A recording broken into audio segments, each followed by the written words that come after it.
আসসালামু আলাইকুম সবাইকে। আজকে ভার্সিটি ক মাস্টার ক্লাসের রেগুলার মাস্টার ক্লাস শেষের পরে অ্যাডভান্স প্রবলেম সলভিং এ সবাইকে আমি আবারও ওয়েলকাম করছি। তো আজকে এই চ্যাপ্টার 6 এ বিভিন্ন প্রতিযোগিতামূলক প্রশ্নে যেই টাইপগুলো আসে বা যে প্যাটার্নগুলো আসে, যেমন বুয়েট, সিকে রুয়েট, বুটেক্স, এই সব জায়গার প্রশ্নগুলোর উপর আমরা বেশি ফোকাস দিব এবং এর পাশাপাশি আইওটি সহ অন্যান্য বিশ্ববিদ্যালয় যেগুলো তোমাদের কনসেপ্ট বিল্ডিং এর জন্য হেল্পফুল, সেই প্রশ্নগুলো আমরা দেখার চেষ্টা করব। আচ্ছা, তো প্রথমে আমরা আজকে একটা কমন টাইপ নিয়ে আলোচনা করার চেষ্টা করব এবং তোমরা দেখতে পাচ্ছ টাইপটা হচ্ছে মহাকর্ষীয় বলের সূত্রের ব্যবহার। তো মহাকর্ষীয় বলের সূত্রে যখন ব্যবহার আমরা করি, ধরো দুইটা গ্রহ এরকম দেওয়া থাকে, এরকম দুইটা গ্রহ দিয়ে তোমাদের বলে যে এদের মধ্যবর্তী কোন স্থানের জন্য লব্ধি প্রাবল্য অথবা লব্ধি বলটা শূন্য হবে। তো ধরো দুইটা গ্রহ এরকম দেওয়া আছে, একটা গ্রহ হচ্ছে তোমার M1 আর একটা গ্রহ হচ্ছে তোমার M2 ভর। এখন তাদের মধ্যবর্তী দূরত্ব ইনিশিয়ালি ছিল হচ্ছে ধরো ইনিশিয়ালি দূরত্ব ছিল হচ্ছে ডি। এখন যখন জিজ্ঞাসা করে যে মধ্যবর্তী কোন অবস্থানে এই লব্ধি বলটা শূন্য হবে বা ডিড বলটা শূন্য হবে, আমি ধরলাম আমার মধ্যবর্তী এই অবস্থানে লব্ধি বলটা আমার শূন্য হবে। এখন এই বলটা আসলে কার থেকে হিসাব করবা বা দূরত্বটা কার থেকে তুমি হিসাব করবা, অ্যান্সারটা কার রেসপেক্টে দিবা, সেটা বোঝার জন্য আমরা এখানে একটা শর্টকাট রাখছি এবং শর্টকাটটা কি বোঝাচ্ছে তা লেখার জন্য আমরা এখানে এক্স এর পরিচয়টা দিছি। তো খেয়াল করো, এখানে আমাদের শর্টকাটটা হচ্ছে x equals to d by 1 plus root over M1 by M2। তোমাদের বোঝার সুবিধার্থে একটু বলি, এই ডিটা হচ্ছে মূলত দেখতে পাচ্ছ যে দুইটা গ্রহের মধ্যবর্তী দূরত্ব। আচ্ছা, তাহলে ডিটা হচ্ছে দুটি গ্রহের মধ্যবর্তী দূরত্ব। নট নেসেসারিলি এখানে সবসময় গ্রহ থাকবে, এখানে যে কোনো দুটো বস্তু দিলেও আসলে ম্যাথের প্যাটার্নটা সেম থাকবে। আচ্ছা, এখন খেয়াল করো, যেই গ্রহের সাপেক্ষে আমরা হিসাবটা আসলে করব, সেই গ্রহকে সবসময় এই ভাগফলের নিচে দিবা। তো এটা কিন্তু একটা কনভেনশন, মানে আমরা যার সাপেক্ষে হিসাব করি তাকে কিন্তু সবসময় কি করি, ভগ্নাংশের নিচে রাখি, যার সাপেক্ষে হিসাব করি। এখন ধরো আমি বলতে চাচ্ছি যে আমার এই এম টু গ্রহের থেকে এক্স দূরত্বে আমার এই লব্ধি বলটা শূন্য, এটা আমি বলতে চাচ্ছি, ঠিক আছে? তার মানে এই যে M2 ভরের দূরত্ব থেকে আমি M2 ভরের গ্রহ থেকে দূরত্বটা হিসাব করলাম, এই জন্য নিচে কাকে রাখছি, M2 কে রাখছি। আর উপরে তাহলে কাকে রাখবো, উপরে হচ্ছে অন্য যে গ্রহটা থাকবে সেই গ্রহটাকে রাখবো। তাহলে এই শর্টকাটে এই এক্স এর মানের দ্বারা আমরা আসলে কি বের করতে পারবো বলতো? এই এক্সটা হচ্ছে যে দূরত্বে লব্ধি বল বা নিট বল শূন্য। আচ্ছা, আশা করি শর্টকাটের প্যাটার্নটা আমরা বুঝছি। X equals to d by 1 plus root over, যার সাপেক্ষে করবো তাকে নিচে আর যারটার জন্য বের করবো সেটা হচ্ছে উপরে। আচ্ছা, এবার চলো আমরা কয়েকটা প্রবলেম দেখি। তো প্রথম যে প্রবলেমটা দেখতে পাচ্ছ আইওটি 2020-21 আসছে। তো আমরা এটাকে মোটামুটি এক লাইনে ইকুয়েশনটা লিখে এরপর দেখবো যে আসলে করা যাচ্ছে কিনা। তাহলে চলো প্রথমে আমরা ইকুয়েশনটা লিখি। আমরা জানি ইকুয়েশনটা হচ্ছে x equals to d divided by 1 plus root over M1 by M2। এখন খেয়াল করে দেখো, এই M2 হচ্ছে যার থেকে আসলে দূরত্বটা হিসাব করতে হবে। তো অনেক সময় প্রশ্নে বলে দেয়, অনেক সময় আমাদের ধরে নিতে হয়। তো প্রশ্নে খেয়াল করে দেখো, এখানে বলছে spacecraft from the earth is moving towards the moon. হ্যাঁ, এখন একদম এখানে পড়ো find a location from the earth. তাহলে find a location from the earth, তার মানে আসলে কি বলতো, এই M2 যেটা হবে, এই M2 হবে হচ্ছে আমার আর্থের ভর। এটা হচ্ছে আমার আর্থের যে ম্যাসটা আছে তাকে রিপ্রেজেন্ট করতেছে। তাহলে উপরেরটা কার হবে বলতো? উপরেরটা কার দেখো তো, এখানে স্পেস ক্রাফটের সাথে কার, আর্থের। তাহলে উপরেরটা হচ্ছে স্পেস ক্রাফটের হবে, ঠিক আছে? Okay fine. এখন দেখো at the gravitational force is zero. তো যেহেতু বলছে যে এখানে হচ্ছে জিরো, অর্থাৎ আমাদের যে নিট বল শূন্য বা প্রাবল্য, নিট বল শূন্য বা হচ্ছে লব্ধি বল শূন্যের টাইপটা, তাহলে এইখানে আমরা এখানে মানগুলো একটু বসাবো। এখন দেখো দুজনের মধ্যবর্তী দূরত্ব আসলে কত, তো distance between earth and the moon হচ্ছে এত, তাহলে এটা হচ্ছে আমাদের দুজনের মধ্যবর্তী দূরত্ব। তাহলে আমরা এখানে দূরত্বটা বসাই। দেখো দূরত্ব কত বলছে, 3.8 into 10⁸ divided by 1 plus root over M2 টা হচ্ছে আমাদের আর্থের যে মাস সেটা। এখন আর্থের ভরটা তোমরা সবাই জানো, এখানে দেখো তবুও দিয়ে দিছে, তো আমরা এই ভরটা এখানে বসাইলাম 6 ইন্টু 10⁻24। আর উপরে তাহলে কারটা বসবে বলো তো? অপরজনেরটা বসবে। অপরজন কে আছে দেখো তো, অপরজন আছে হচ্ছে চাঁদ, এই যে আমাদের মুন, ঠিক আছে? তাহলে আমাদের এটার মাসটা হচ্ছে 7.4 ইন্টু 10⁻12। এখন কি করবা ভাই, জাস্ট সিম্পলি এখানে ক্যালকুলেশন করে ফেললে তোমার আনসার চলে আসবে। এখন দেখো এই যে ক্যালকুলেশনটা আমাদের এখানে আছে, এটা হচ্ছে আইওটি 20 এবং 21 আসছে। তো আইওটি 20-21 তো তোমার সাথে ক্যালকুলেটর অ্যালাউ করছে, তাই না?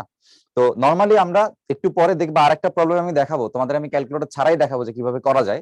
তো যেই টাইপগুলো একটু বেশি কমপ্লেক্স ওগুলো আসলে ক্যালকুলেটর ছাড়া তোমাকে সলভ করতে দিবেও না, ঠিক আছে? তো এটা আমরা একটু সলভ করে ফেলে দেখি কত আসে।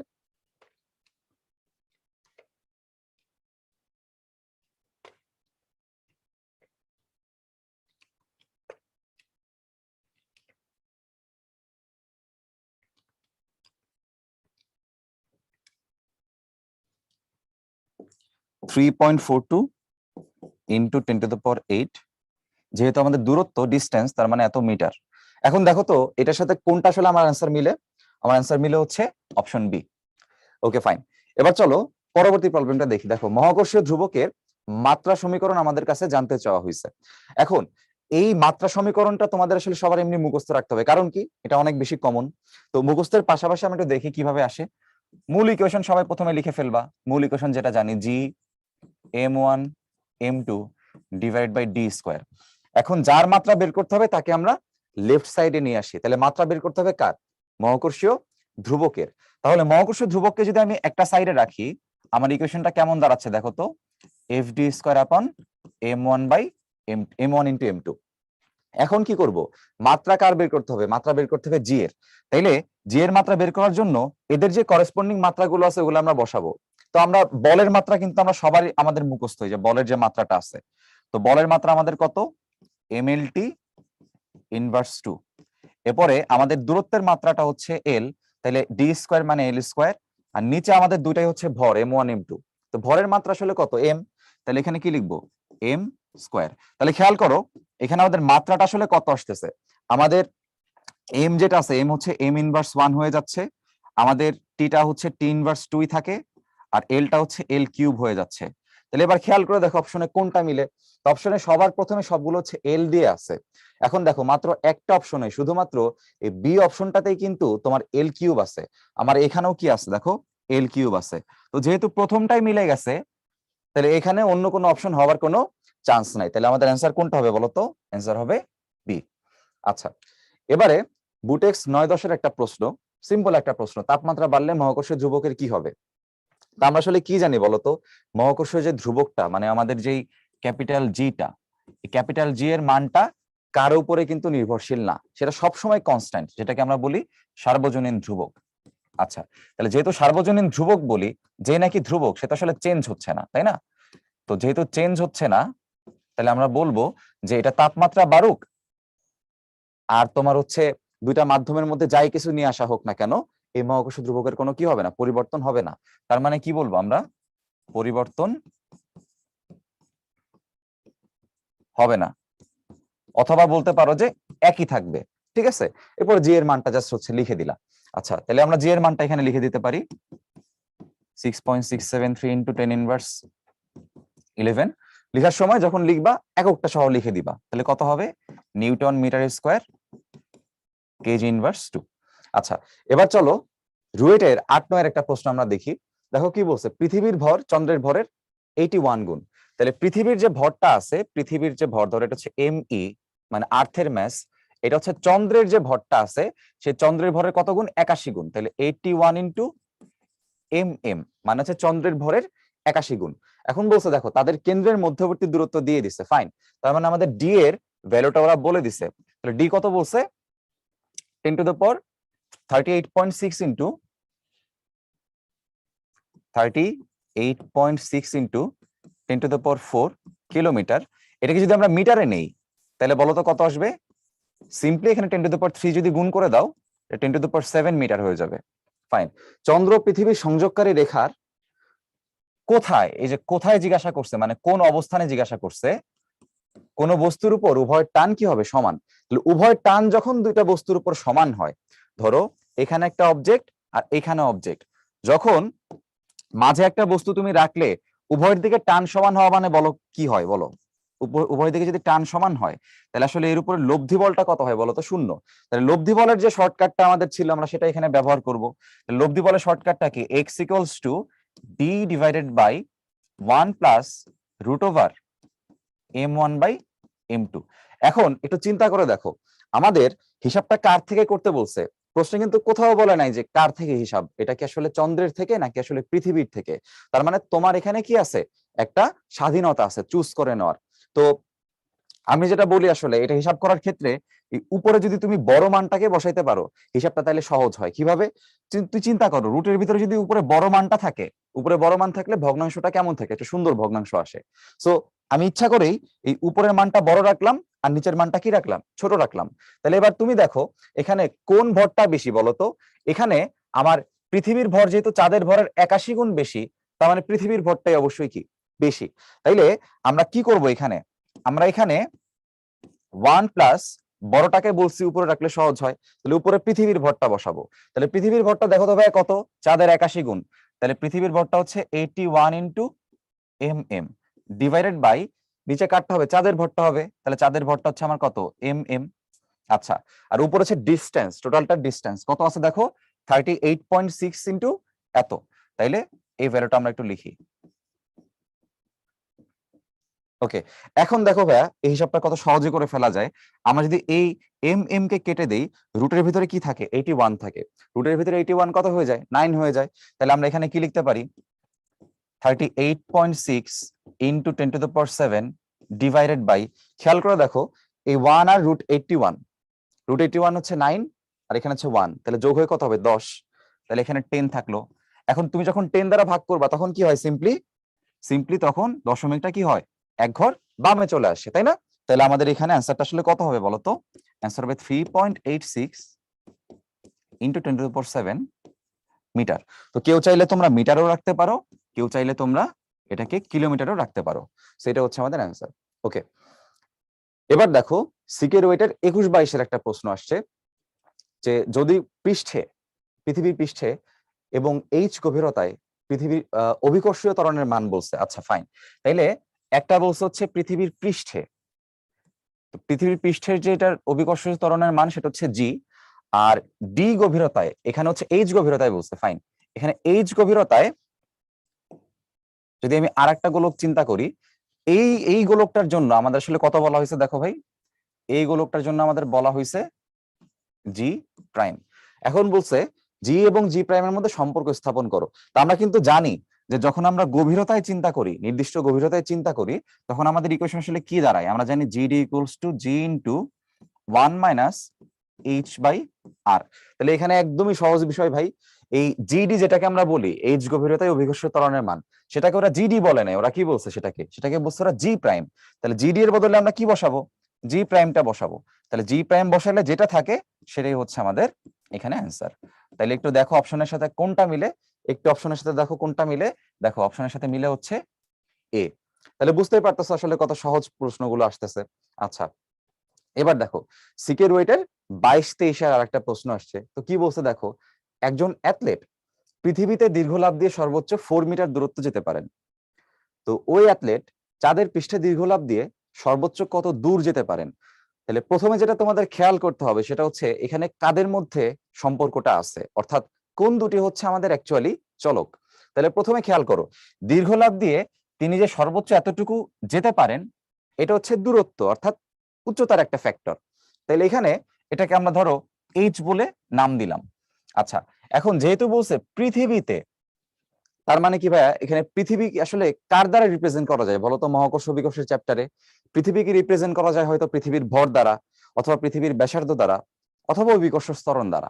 আমি যদি বলি অভিকর্ষ ত্বরণ 9.8, তাহলে বলতো গ্রহটার নাম কি? তো সবার মাথায় কিক করবে যে হ্যাঁ ভাইয়া গ্রহটার নাম হচ্ছে কি?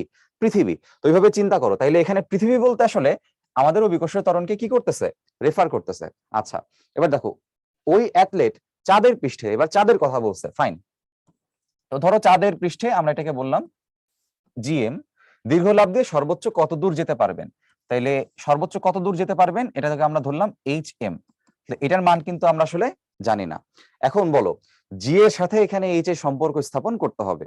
তো জি এর সাথে এইচ এর সম্পর্কটা আসলে কেমন? আমরা জানি যে আমরা যখন হচ্ছে তোমার এরকম G equals to G M by R square লিখি, তখন দূরত্বের সাথে আসলে আমাদের সম্পর্কটা কেমন, ব্যস্তানুপাতিক। এটা একটা ফ্যাক্টর। আর একটা জিনিস আছে দেখো, এই সাথে তোমরা যদি মিলাও তাহলে এখানে ঝামেলা পড়বা। কি ঝামেলা ভাইয়া? খেয়াল করো, এই একটা ফ্যাক্টর। আর একটা ফ্যাক্টর আবার আমরা আসলে কি জানি, এই উচ্চতার সাথে বা দূরত্বের সাথে ওই একটা গ্রহ থেকে উঠবে 4 মিটার, তাহলে আর একটা গ্রহ থেকে কত উঠবে সেটা হচ্ছে আমরা এনার্জি দিয়ে মিলাইতে পারি। কেমনে? কারণ পৃথিবী পৃষ্ঠে সে যখন লাফ দিয়ে উঠছে, তার মধ্যে যে এনার্জিটা আছে, ধরো mgh পরিমাণ এনার্জি, চাঁদে গেলেও তার এনার্জিটা কিন্তু চেঞ্জ হবে না, এনার্জি সেম থাকবে। তাইলে আমরা কি লিখতে পারি, যে পৃথিবীর যে এনার্জিটা থাকবে বা পৃথিবীর যে কাজটা হবে সেটা চাঁদের কাজের কি সমান। তাহলে পৃথিবীর যে কাজ হবে সেটা খেয়াল করে দেখো, পৃথিবীর কাজ হবে এম জি এইচ, আর চাঁদের কাজ হবে M G M H M. তাইলে একটা বিষয় তোমাদের মনে রাখতে হবে, ভর তো আসলে কোথাও চেঞ্জ হয় না, তো ভর হচ্ছে কনস্ট্যান্ট। তাহলে আমরা দুই দুই পাশ থেকে কি করতে পারি, এম এম বাদ দিতে পারি।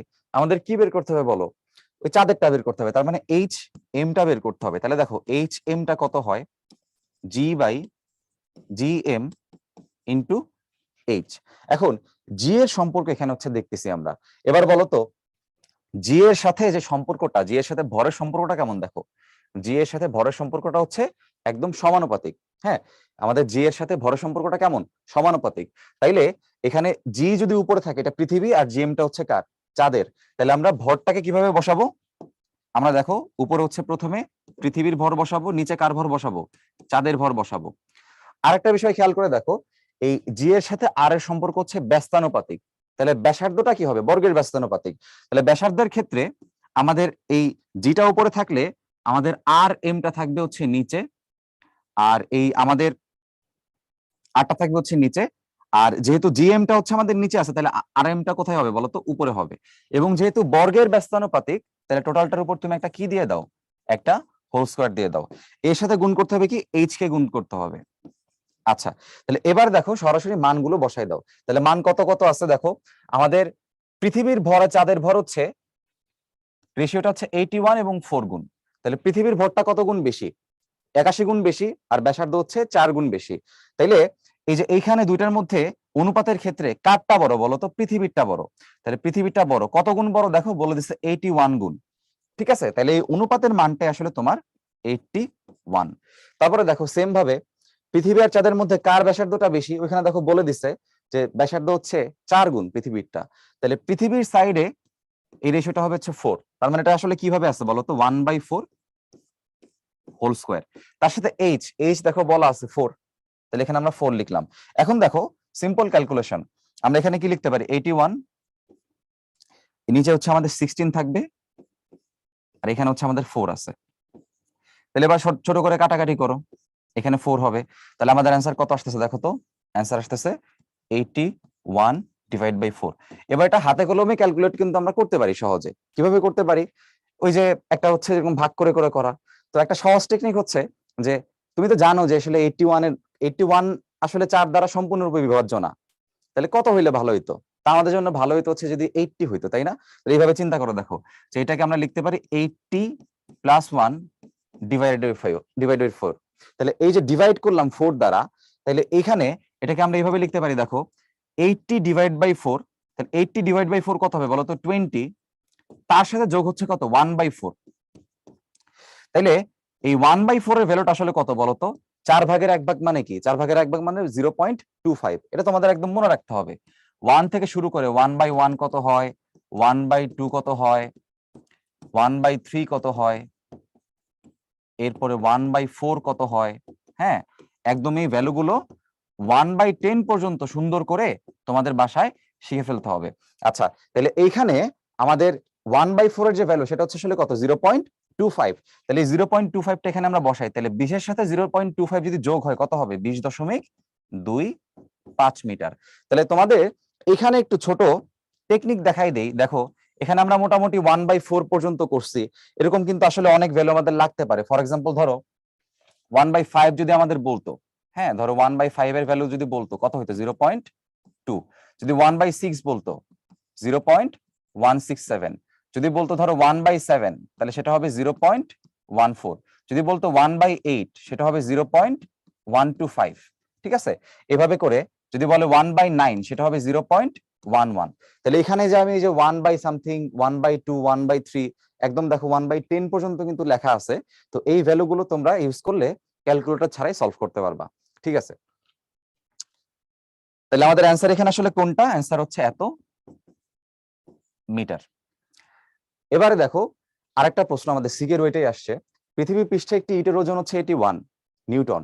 পৃথিবীর অর্ধেক ব্যাসার্ধের সমান উচ্চতায় একবার বলছে, আর অর্ধেক ব্যাসার্ধের সমান গভীরতায় একবার বলছে, দুইটা কেস। ইটটির উপরে পৃথিবীর অভিকর্ষ বলের মান কত হবে? তাইলে দেখো ভাইয়া, আমরা প্রথমে ধরলাম আমাদের যেই প্রথম সেকশনটা বলছে, দেখো পৃথিবীর অর্ধেক ব্যাসার্ধের সমান উচ্চতা, তাহলে উচ্চতার যে মানটা, আমাদের উচ্চতার যে মানটা, এটা হচ্ছে উচ্চতায়, সেটার মান বলছে ব্যাসার্ধের অর্ধেক। তাহলে এই উচ্চতার ক্ষেত্রে আমার আসলে অভিকর্ষ বলের মান যখন আসলে বের করব, সেটা কিন্তু আসলে কি আমাদের অভিকর্ষ ত্বরণের সাথে জড়িত। তাহলে ওই উচ্চতার ক্ষেত্রে আমার যেই বলের মানটা হবে, আমি ধরলাম সেটা হচ্ছে FH, সেটা কত হবে? M into GH। এবার GH এর মান কি বলতো? আমরা কিন্তু জানি ইকুয়েশন যে GH হচ্ছে G into R divided by R plus H whole square. তাহলে এই GH এর বদলে আমরা এই ভ্যালুটা বসাই দিই। তাহলে আমরা এখানে লিখতে পারি, দেখো M G into R divided by R plus H whole square. এখন দেখো কি করতে পারি এখানে, এখন এখানে সিম্পলি ভ্যালুগুলো ইনপুট করো। H এর মান তো বলে দিছে, তাহলে এখানে লিখতে পারি, দেখো mg into R divided by R plus H R by 2 whole square. এখন এই পোর্শনটাতে দেখো যে mg এর সাথে যে পোর্শনটা আছে, এই পোর্শনটাকে আলাদা যদি ক্যালকুলেট করে ফেলো, তাহলে এখানে লেখা যাবে mg ইন্টু আর উপরে থাকবে, আর নিচে কত হবে? আর প্লাস আর বাই 2, একটার আর একটার অর্ধেক, তা দুইটা মিলে কত হবে? 1.5 হবে। 1.5 হচ্ছে 3/2, এভাবে মনে রাখতে হবে। তাহলে উপর হচ্ছে আমাদের আর, আর নিচে অ্যাকচুয়ালি আমাদের কত আছে? এখানে কিন্তু স্কোয়ার হবে। আচ্ছা, উপর হচ্ছে আমাদের আর নিচে আছে কত? যেটা বললাম 3r/2, 3r/2, তাহলে এটা হচ্ছে হোল স্কোয়ার হবে। এবার দেখো আর এবং আর বাদ, 2টা উপরে চলে যাবে, তাহলে কি হবে বলতো? 2টা উপরে গেলে হবে 4, আর নিচে আছে 3, সেটা স্কোয়ার হয়ে হচ্ছে 9, তাহলে কত হবে? 4/9 mg। এখন দেখো তার পৃষ্ঠের ওজনটা দিয়ে দিছে, তো এটা হচ্ছে আমাদের mg। তো mg এর মান 81, তাহলে আমরা এখানে লিখতে পারি 4/9 ইন্টু 81। তাহলে এখানে দেখো ক্যালকুলেট করলে সুন্দর ভ্যালু চলে আসবে। এখানে কাটলে 4 নং 36, তাহলে 36 নিউটন। সো আমরা কিন্তু পৃথিবী পৃষ্ঠ থেকে ওই সার্টেন উচ্চতায় আমরা ওজনটা বের করে ফেলছি। এবার আমরা কোনটা বের করব ভাই? এবার আমরা বের করব হচ্ছে সার্টেন গভীরতায়। তাহলে গভীরতার সূত্রটা খুব সহজ। তাহলে আমরা যদি গভীরতায় বের করতে চাই, প্রথমে ইকুয়েশনটা মনে করো, ইকুয়েশনটা হচ্ছে আমাদের GD equals to G into 1 minus H/R। তাহলে এখানে যেটা করব সেটা হচ্ছে, এখানে তাহলে ওজনটা কত হবে বলতো? FD M into GD। তাহলে এখানে GD এর ভ্যালুটা এখানে যা আছে সেটা দিয়ে বসাই দাও। তাইলে আমরা একটু মানটা বসাই, দেখো mg 1 মাইনাস H এর ভ্যালুটা আমাদের আছে হচ্ছে R/2, আর নিচে আসছে আমাদের R। তাহলে দেখো এখানে R এবং R কাটা গেলে আমার আসলে কত থাকতেছে? দেখো mg 1 মাইনাস হাফ। তাহলে 1 থেকে হাফ কে বাদ দিলে কি থাকে বলো? হাফই থাকে। তাহলে এখানে কি লিখতে পারি? আমি লিখতে পারি হচ্ছে হাফ ইন্টু mg। mg এর মানটা বলা আছে 81, তাহলে 81 ডিভাইডেড বাই 2 হচ্ছে আমাদের অ্যাকচুয়ালি অ্যান্সার। তো যে আগের মতোই টেকনিক, এটাকে এভাবে মনে মনে চিন্তা করো এবার, যে 80 কে আমি আসলে কি বলতে পারি? 80 প্লাস 1, তাই তো? তাহলে আগের মতো তোমাদের একটু দেখাই দিই, দেখো 80 কে বলতে পারি কি 80 প্লাস 1, তাহলে এখানে বলতে পারি কি 80 প্লাস হচ্ছে 1 ডিভাইড বাই কি 2। এবার 80/2 আসলে কত? 40, আর তার সাথে যোগ হবে 1/2, 1/2 মানে কত? হাফ, মানে 0.5। তাহলে 40-এর সাথে 0.5 যদি যোগ হয় কত হবে? 40.5, 40.5 নিউটন। তো আশা করি বুঝছো যে ক্যালকুলেটর ছাড়া আমরা কিভাবে সহজে মনে মনে হিসাব করতে পারি। ওকে ফাইন, এবার চলো পরবর্তী প্রবলেমটা দেখি। আচ্ছা, এবারে আমরা উচ্চতার একটা শর্টকাট দেখবো। তোমরা অনেক সময় দেখো যে নির্দিষ্ট একটা উচ্চতা তোমাদের বের করতে বলে, যে নির্দিষ্ট কত উচ্চতায় তোমার অভিকর্ষ ত্বরণের মানটা ভূপৃষ্ঠের তুলনায় এত গুণ হবে, এরকম বলে। তাহলে ধরো আমাদের হচ্ছে এটা পৃথিবীর পৃষ্ঠ আছে, পৃথিবী পৃষ্ঠের উপর একটা ধরো এখানে পাহাড় পর্বত কিছু একটা আছে, ঠিক আছে, যার উচ্চতা হচ্ছে মনে করো এইচ। এখন এই এইচ উচ্চতায় তার ধরো অভিকর্ষ ত্বরণের যে মান সেটা হচ্ছে আমাদের GH, আর পৃথিবী পৃষ্ঠে এটার মানটা হচ্ছে ধরো G। তাহলে নর্মালি কি হবে বলো? নর্মালি এই দুটোর একটা অনুপাত আসবে না? তোমাদের বলে যে নির্দিষ্ট উচ্চতায় অভিকর্ষ ত্বরণের মান হচ্ছে এত অংশ, এত শতাংশ, এরকম বলে। তার মানে আসলে তোমার এই যে জি এর সাপেক্ষে জিএইচ, মানে GH/G হচ্ছে একটা নির্দিষ্ট কি হয়, পার্সেন্ট হয়। নির্দিষ্ট একটা কি দেয়, পার্সেন্ট বলে। ধরো তোমাকে বলছে X%, ঠিক আছে, ধরো তোমাকে বলছে X%, তাহলে আমরা এখানে লিখে রাখলাম এটা হচ্ছে X%। তো তোমাকে যখনই বলবে যে 25%, 40%, হ্যাঁ, বা 60%, এরকম যখন বলবে তখন ওটাই হচ্ছে আসলে আমার এক্স এর পরিচয়। তাহলে এখানে দেখো ছোট্ট একটা শর্টকাট লেখা আছে যে তোমার যখন এরকম বলে দিবে যে এত শতাংশ, তাইলে কত উচ্চতায় সেটা আসলে সম্ভব, সেই উচ্চতার মানটা আসলে আমরা এই সিম্পল শর্টকাটের মাধ্যমে বের করতে পারবো।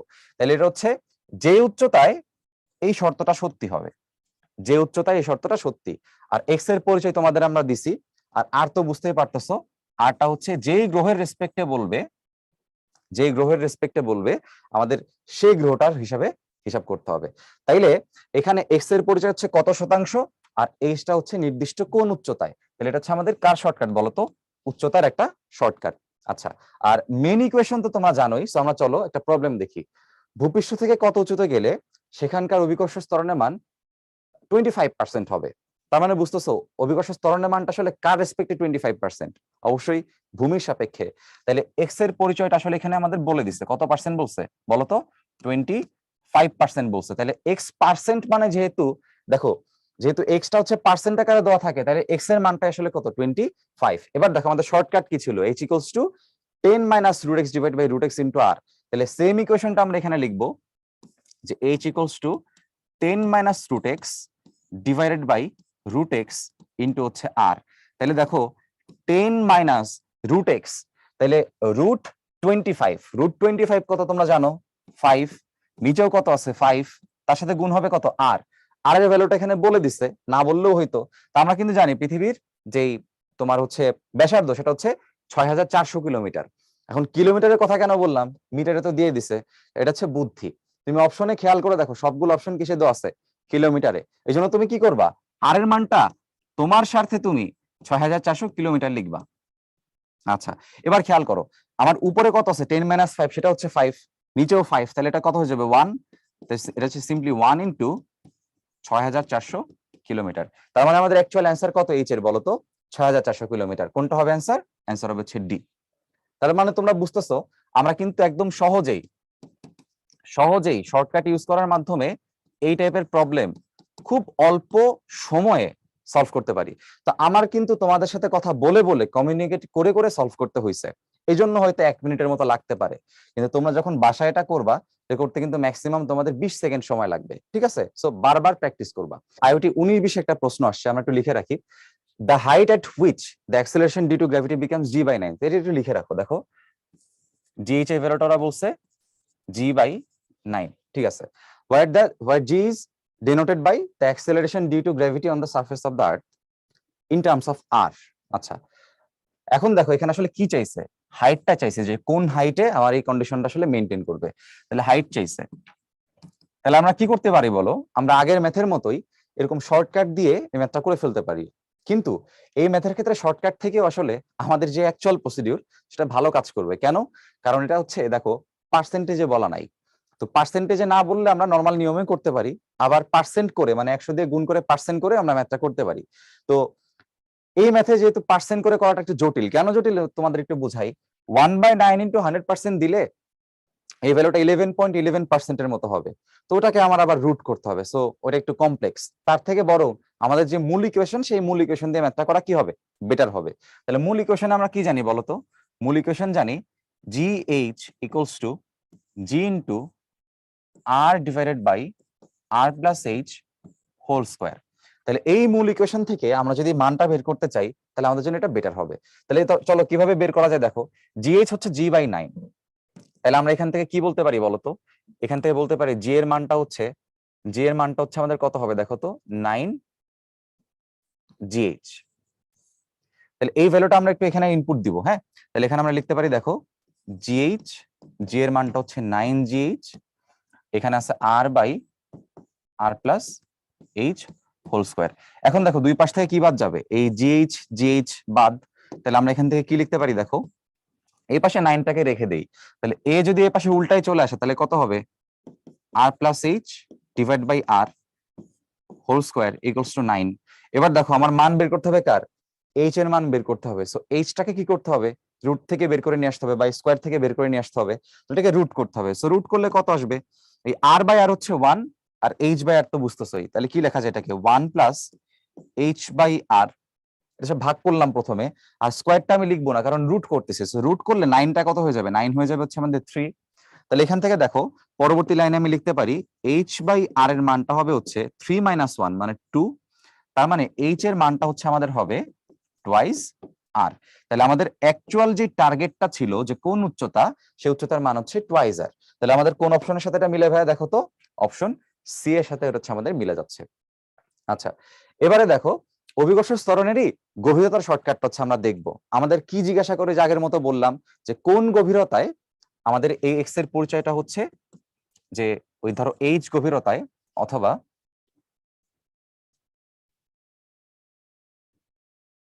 এখানে দেখো আমাদের যে এই ডি দ্বারা হচ্ছে গভীরতা বোঝাইছে, তাহলে এক্স হচ্ছে আসলে ডি গভীরতায় ত্বরণের মান, অভিকর্ষ ত্বরণের মান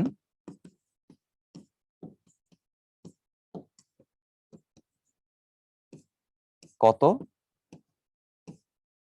শতাংশ। শতাংশ সবসময় কার রেসপেক্টে বলো তো, ভূপৃষ্ঠের। শতাংশ সবসময় ভূপৃষ্ঠের। তাহলে আমাদের শর্টকাটটা হচ্ছে এখানে D equals to 100 - x divide by 100 into R. তাহলে এই শর্টকাটে আমাদের ডিটা হচ্ছে আসলে কি বলতো, ডি হচ্ছে যেই গভীরতায় তোমাকে আসলে বের করতে বলবে, আর এক্সটা হচ্ছে কি কত শতাংশ সেটা, আর আর এর মান তো বুঝতেছই, আর এর আরটা হচ্ছে আমাদের কি, যে গ্রহের কথা বলবে সেই গ্রহের একটা মেজারমেন্ট অর্থাৎ ব্যাসার্ধ। এবার তাহলে চলো এই ম্যাথটা আমরা দেখি। দেখো এটা মোটামুটি কুয়েটে আসছে, বুয়েটে আসছে, তো আমরা একটু দেখি এটা আসলে আমরা মোটামুটি ক্যালকুলেটর ছাড়া করতে পারি কিনা। তাহলে চলো দেখি, আমাদের বলছে ভূপৃষ্ঠের কত গভীরে, তার মানে কত গভীর, ধরো ওই ডি এর মানটা আমার কাছে জানতে চাইছে। তাহলে আমরা এখানে শর্টকাটটা ব্যবহার করি। তাহলে দেখো শর্টকাট যদি ব্যবহার করি, ডি এর ভ্যালু কত হবে, 100 - x ডিভাইড বাই 100 ইন্টু হচ্ছে আর। এখন একটু চিন্তা করো এক্স এর মান এখানে কত, তো খেয়াল করে দেখো এখানে বলছে 1/4। 1/4 বলা মানে আসলে কি বলতো, 1/4 বলা মানে এটা কত পার্সেন্ট, পার্সেন্টে বের করতে গেলে কি করতে হয় বলো, 100 দ্বারা গুণ করতে হয়। তাইলে এটা হচ্ছে 4 100 ভিতরে কতবার যায় তোমরা জানো, 25 বার, তাইলে 25%। তার মানে আমাদের এক্স এর ভ্যালুটা আসলে কত বলতো, এক্স এর ভ্যালুটা হচ্ছে আসলে আমাদের 25। তাহলে এখানে এই ভ্যালুটা আমরা এখানে বসাই, তাহলে দেখো কত আসে, 100 - 25 ডিভাইড বাই 100 ইন্টু হচ্ছে আর। আর এর মানটা আমাদের বলে দিছে 6.4 ইন্টু 10⁻³ কিলোমিটার। আচ্ছা, এবার দেখো 100 - 25 কত, 75। 75 বাই হচ্ছে কত, 100।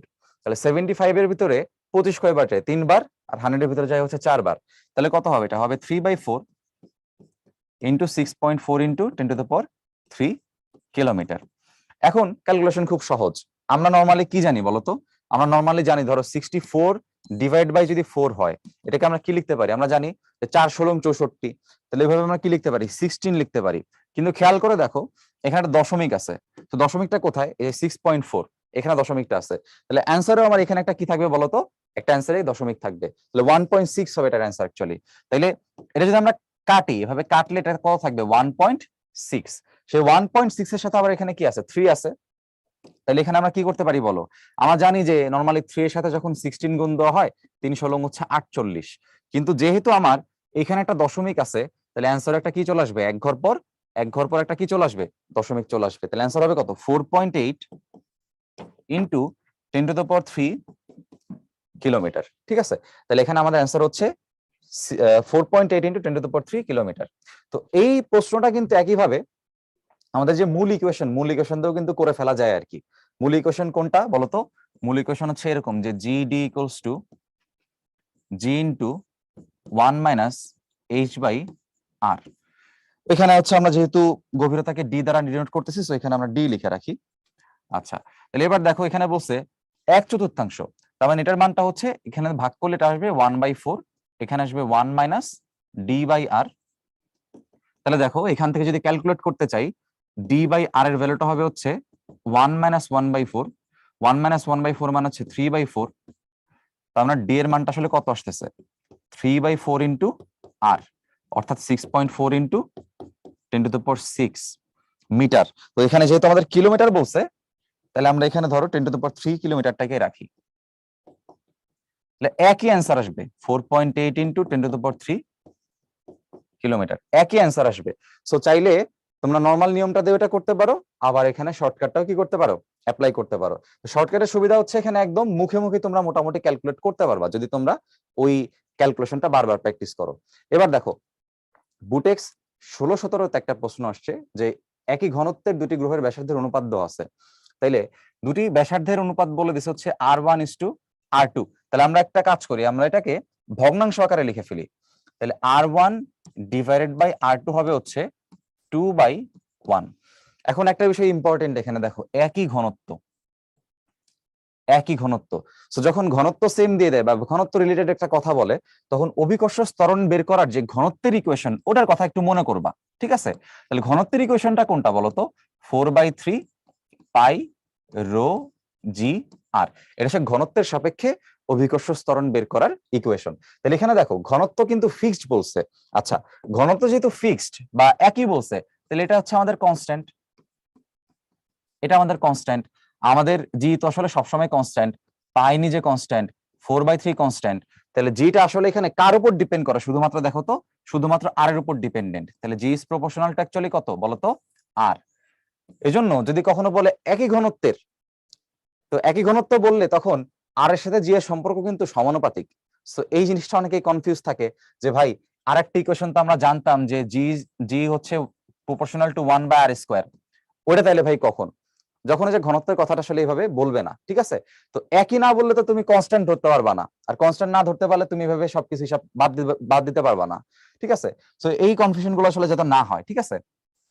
ওকে, তাহলে এবার এখানে দেখো কি বের করতে হবে, দুজনের পৃথিবী পৃষ্ঠে জি এর অনুপাত, তার মানে আমাদের লাগবে হচ্ছে G1/G2। তাহলে যেহেতু আর এর সাথে সমানুপাতিক, তাহলে এটা কত হবে, R1/R2। সো R1/R2 এর মান হচ্ছে 2/1, তাহলে এখানেও অ্যান্সার হবে কত, 2/1। তাহলে আমাদের অ্যান্সার আসলে এখানে কোনটা বলতো, নাম্বার এ।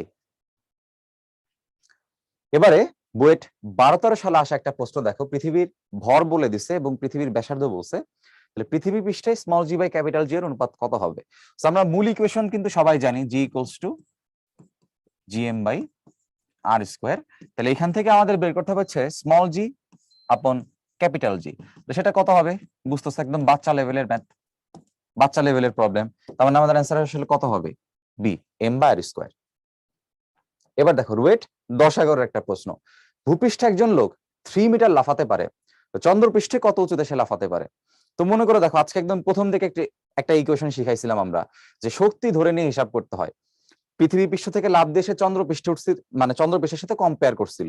তো এখানে সম্পর্কটা আসলে কেমন বলতো, সম্পর্ক হচ্ছে যেই গ্রহের, এভাবে সহজে মনে রাখবা, এটা ট্রিকটা হচ্ছে মনে রাখবো, যেই গ্রহের অভিকর্ষ ত্বরণটা বেশি, যে গ্রহের অভিকর্ষ ত্বরণটা বেশি, সে কি তোমাকে বেশি উপরে উঠতে দিবে না, কারণ তার তো আসলে আকর্ষণ বলটা বেশি, তাই না? এই জন্য অভিকর্ষ ত্বরণটা সে বেশি দিচ্ছে। তো অভিকর্ষ ত্বরণ তো আসলে অ্যাকচুয়ালি আমরা পৃথিবীর রেসপেক্টে বলি। তো অন্য গ্রহতে গেলে সেটা হচ্ছে মহাকর্ষীয় ত্বরণ হবে। তাহলে যেই গ্রহ তোমাকে যত বেশি জি দিবে, সেই গ্রহ তোমাকে তত বেশি নিচের দিকে টানে। তাহলে তুমি কি বেশি উপরে উঠতে পারবা? অ্যান্সার হচ্ছে না। তো যে তোমাকে কম টানবে নিচের দিকে, তুমি তার এগেনস্টে বেশি উপরের দিকে উঠতে পারবা, ঠিক আছে, যদি এনার্জি কি থাকে, সেম থাকে। তার মানে জি এর সাথে যে গ্রহের জিটা বেশি হবে, আমরা লিখতে পারবো সে গ্রহে আমরা লাফ দিয়ে যে উপরে উঠতে পারবো, উচ্চতাটা কি হবে, কম, মানে ব্যস্তানুপাতিক। তার মানে আমরা আসলে কি বলতে পারি বলতো, এই জিনিসটা তোমরা মনে রাখবা, জি ইজ প্রপোর্শনাল টু 1/h। একটা বাড়লে আর একটা কমে, আবার যদি জি কমে যায় তাহলে এইচ বেড়ে যাবে, মানে একটা বাড়লে আর একটা কি হবে, কমবে। তাইলে যেহেতু ব্যস্তানুপাতিক সম্পর্ক, তাহলে খেয়াল করো, ভূপৃষ্ঠে মানে পৃথিবীর রেসপেক্টে বলছে, আর একটা বলছে চন্দ্রপৃষ্ঠে, চাঁদের রেসপেক্টে বলছে। তাহলে আমরা কি বলতে পারি বলো, চাঁদের রেসপেক্টে কতটুকু সে উঠতে পারবে সেটা কি হবে, H M divide by H E, পৃথিবী উপরে চাঁদ নিচে পৃথিবী। তাইলে জি এর ক্ষেত্রে সেটা কি হবে, উল্টায় যাবে, এইচ এম উপরে, তাহলে এখানে জি এমটা কোথায়, নিচে, আর এখানে উপর হচ্ছে কি জিই। তাহলে আমরা আসলে কি জানি বলতো, পৃথিবীর ক্ষেত্রে অভিকর্ষ ত্বরণের যে মানটা সেটা চাঁদের তুলনায় প্রায় 6 গুণ বেশি। তার মানে আসলে পৃথিবীতে হচ্ছে সেটা 6 গুণ।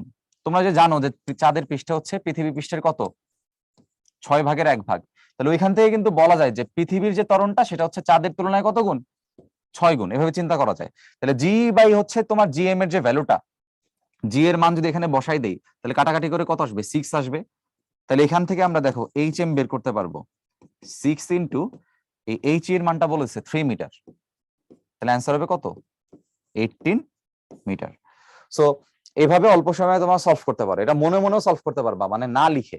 কিভাবে দেখো, চিন্তা করো, ভূপৃষ্ঠের তুলনায় চন্দ্রপৃষ্ঠের অভিকর্ষ যে ত্বরণের মানটা কিছুই যেহেতু বলে নাই, তার মানে আমরা ধরবো কত, রেশিও হচ্ছে 6। এবার চাঁদেরটা হচ্ছে মানটা কম, তাহলে চাঁদে হচ্ছে কি উঠবে, বেশি লাভ দিয়ে উঠতে পারবে। এখন কত গুণ বেশি উঠতে পারবে, ওই যে 6 গুণ বেশি উঠতে পারবে। তাহলে 6 গুণ কখন হবে, পৃথিবীতে যদি 3 হয় তাহলে চাঁদে গিয়ে 6 গুণ হয়ে কত হয়ে যাবে, 6 ইন্টু 3 মানে 18 মিটার।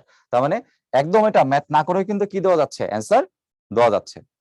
ওকে, এবার দেখো বুটেক্স এর 20-21 একটা প্রশ্ন, পৃথিবীর ঘূর্ণন বেগ বর্তমান ঘূর্ণন বেগের কত গুণ হলে নিরক্ষীয় অঞ্চলে কোনো বস্তু ভারহীন হবে। তাহলে প্রথমে আমরা একটা কাজ করি, পৃথিবীর বর্তমান যেই কৌণিক বেগটা আছে ওটা একটু বের করি। তাইলে পৃথিবীর বর্তমান কৌণিক বেগটা বের করবো। সো বর্তমান কৌণিক বেগ কত হবে, omega equals to 2 pi by capital T. তো পৃথিবীর আহ্নিক বেগের জন্য যদি আমরা পর্যায়কালটা বসাই, আমরা জানি যে একদিনে হচ্ছে কত, 86,400 সেকেন্ড। হ্যাঁ, তাহলে এখানে একবারে সেকেন্ড অনুপাতে আমরা বসাবো 86,400।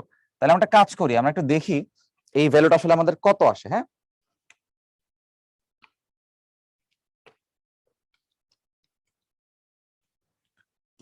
(7.27 ইন্টু 10⁻⁵) এত রেডিয়ান পার সেকেন্ড।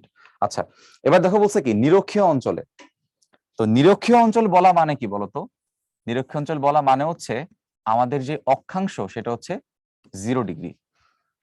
মেরুতে থাকলে 90 ডিগ্রি ধরি, নিরক্ষীয় বা বিষুব বললে আমরা 0 ডিগ্রি ধরি, ঠিক আছে, ওই হিসাবটা। আচ্ছা, তো নিরক্ষীয় অঞ্চলে কি বলছে দেখো তো, কোনো বস্তু ভারহীন হবে। তো ভারহীন কখন হয় বলতো, ভারহীন তখনই হয়, ভর তো কখনো শূন্য হয় না আসলে।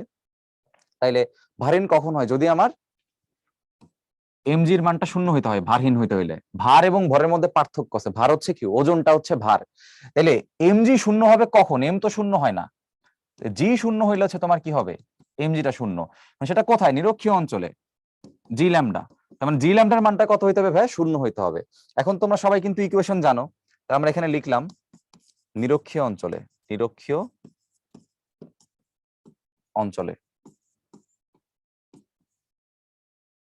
তাহলে জি এর যে ইকুয়েশনটা আমরা একটু লিখলাম, G lambda equals to G minus omega square R, R cos 0 degree এটা, এটা হচ্ছে স্কোয়ার।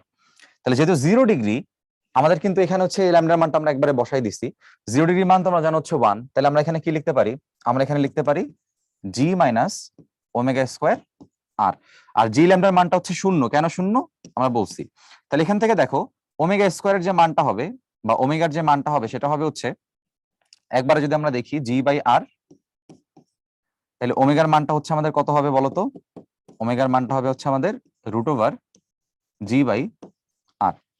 তাহলে এই যে root over G by R, এখানে আমরা একটু কষ্ট করে মানটা বসাই দিই। আমাদের জি এর মানটা হচ্ছে কত, 9.8, আর আমাদের আর এর মানটা কত, 6.4 ইন্টু 10⁶। তাহলে একটু ক্যালকুলেশন করে দেখি কষ্ট করে, হ্যাঁ কত আসে।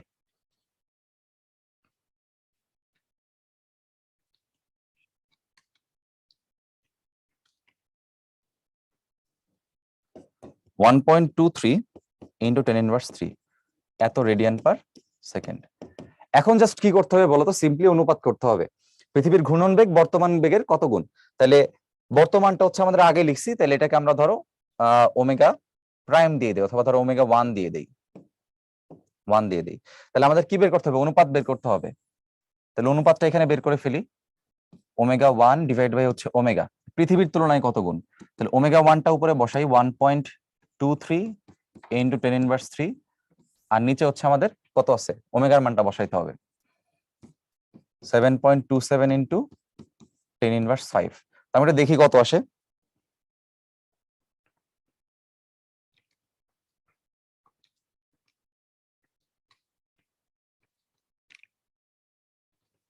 আচ্ছা, এটা হচ্ছে আমাদের আসে 17.02। এটাকে আমরা কি লিখতে পারি বলতো, 17 লিখতে পারি। তাহলে আসলে কত গুণ বলতো, বর্তমান ঘূর্ণন বেগের কত গুণ? অ্যান্সার হচ্ছে কি, আমরা বলবো প্রায় 17 গুণ, প্রায় 17 গুণ। এটা হচ্ছে আমাদের অ্যাকচুয়ালি অ্যান্সার। আচ্ছা, তো আশা করি আমরা এই প্রবলেমটা বুঝতে পারছি। এটা একটু লেন্দি প্রবলেম এবং এর জন্য তোমার আসলে ক্যালকুলেটর লাগবে। সো বুটেক্সে দিছে তো বুঝতেছো আসলে এটা লাগবে। আচ্ছা, এবার দেখো বুয়েট 16-17 এর একটা খুব জনপ্রিয় প্রশ্ন। তো যেবার এটা আসছে এরপর থেকে এটা আসলে আরো অনেকবার অনেক জায়গায় আসছে। তো এই টাইপটা আমরা একটু চলো দেখে ফেলি, এবং তোমরাও কিন্তু মোটামুটি একাডেমিকের সময় এই প্রবলেমটা হয়তো সবাই করছো। আচ্ছা, বেশ সারা জাগানো একটা প্রবলেম। কি বলছে, কল্পনা করো যে পৃথিবীর ব্যাস বরাবর একটা সুড়ঙ্গ করা হলো। আচ্ছা, এবার বলছে একটি বস্তুকে সুড়ঙ্গের এক প্রান্ত থেকে ছেড়ে দেওয়া হলো, বস্তুটি সরল সন্ধিত স্পন্দিত হতে লাগলো। তাহলে আমরা যদি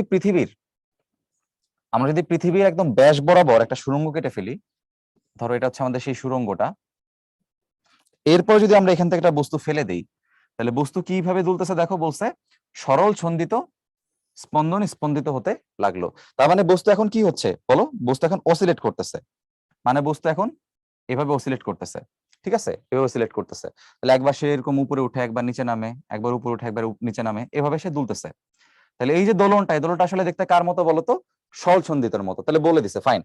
এটা বলে দিয়ে আমাদের সুবিধা কথা হয়েছে, দেখো আমাদের প্রথমে বের করতে বলছে বস্তুর ত্বরণ কত, একটা সার্টেন ডিস্টেন্স দিছে, আর দোলনের পর্যায়কাল বের করতে বলছে। তাহলে আমরা একটা কাজ করব, আমরা এই ম্যাথটা শর্টে করার চেষ্টা করব, কারণ ভার্সিটিতে যদি এই প্রশ্নটা আসে তুমি কখনোই কিন্তু একদম প্রমাণ ধরে প্রথম থেকে করে করে সলভ করে মিলাইতে পারবা না। তো ভার্সিটিতে আসলে তুমি কি করবা, তোমার জন্য দেখাচ্ছি। দেখো, তাহলে প্রথমে পর্যায়কালটা বের করি। পর্যায়কালের ইকুয়েশন কি, ইকুয়েশন হচ্ছে 2π√L/g। আমরা ট্রিকের মাধ্যমে এটা সলভ করব, L/g। এখন একটু মনে করো, দেখো এই যে এলটা আসলে কি বোঝায় নরমালি যখন একটা দোলক তোমার থাকে, ধরো একটা দোলক তোমার আছে হচ্ছে এখানে, দোলক যখন এভাবে দুলতে থাকে তখন তার যে সর্বোচ্চ বিস্তারটা সেটা হচ্ছে তোমার, ধরো এখানকার হচ্ছে এল। এখন এই সেগমেন্টে তোমার যে বস্তুটা আমার ভূমিতে আছে, মানে কেন্দ্রে আছে, তো কেন্দ্রে থেকে যখন উপরে উঠে নিচে নামে, উপরে উঠে নিচে নামে, তোমার সাম্যাবস্থা আসলে কোনটা বলতো, সাম্যাবস্থা হচ্ছে তোমার এটা হচ্ছে তোমার সাম্যাবস্থা। যেমন দোলকের ক্ষেত্রে সাম্যাবস্থা কোনটা, এটা হচ্ছে সাম্যাবস্থা। এরকম এখানে যে দুলবে তার সাম্যাবস্থা হচ্ছে একদম মাঝের কেন্দ্রবিন্দু। তা তুমি খেয়াল করো ভাইয়া, সাম্যাবস্থা থেকে বস্তু যে উপরে উঠবে কতটুকু উঠবে, এতটুকু উঠবে, আবার বস্তু যে নামবে কতটুকু নামবে, এতটুকু নামবে। তাহলে খেয়াল করো এইখানকার যে দৈর্ঘ্যটা বা এলটা, এই এলটা আসলে কার সমান বলতো, পৃথিবীর ব্যাসার্ধের সমান। তাহলে এল এর মানটা কত বসাইতে পারি, এল এর মানটা বসাইতে পারি ব্যাসার্ধ মানে ক্যাপিটাল আর বাই হচ্ছে জি। এবার সিম্পলি মান বসাই দাও, একদম বড় একটা প্রবলেম 3 লাইনে, তাহলে আমাদের কি হয়ে গেল, সলভ হয়ে গেল। তাহলে আমরা একটু মান বসাই দেখি। 2π√আর এর মান তো আমরা সবাই জানি 6.4 × 10⁶, আর জি এর মান তো নরমালি 9.8। প্রশ্নে তবুও খেয়াল করবা যে প্রশ্নে কখনো 10 দেয় কিনা, এখানে দেয় নাই, বাট সবসময় তোমরা খেয়াল করবা। তাহলে চলো এই ক্যালকুলেশনটা করে দেখি কত আসে।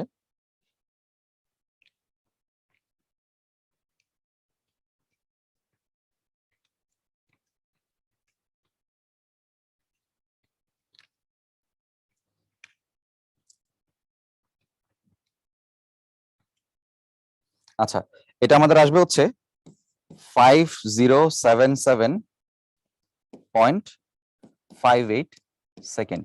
তাহলে এটা হচ্ছে আমাদের পর্যায়কাল চলে আসলো। এবার আসো দেখো ত্বরণ বের করতে হবে। হ্যাঁ, ত্বরণ কিভাবে বের করব, দেখো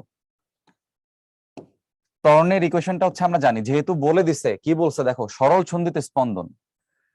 তো সরল সন্ধিত স্পন্দন বলা মানে আসলে কি, বলা মানে আমরা ত্বরণের মানটা কি লিখতে পারি, -ω² এক্স।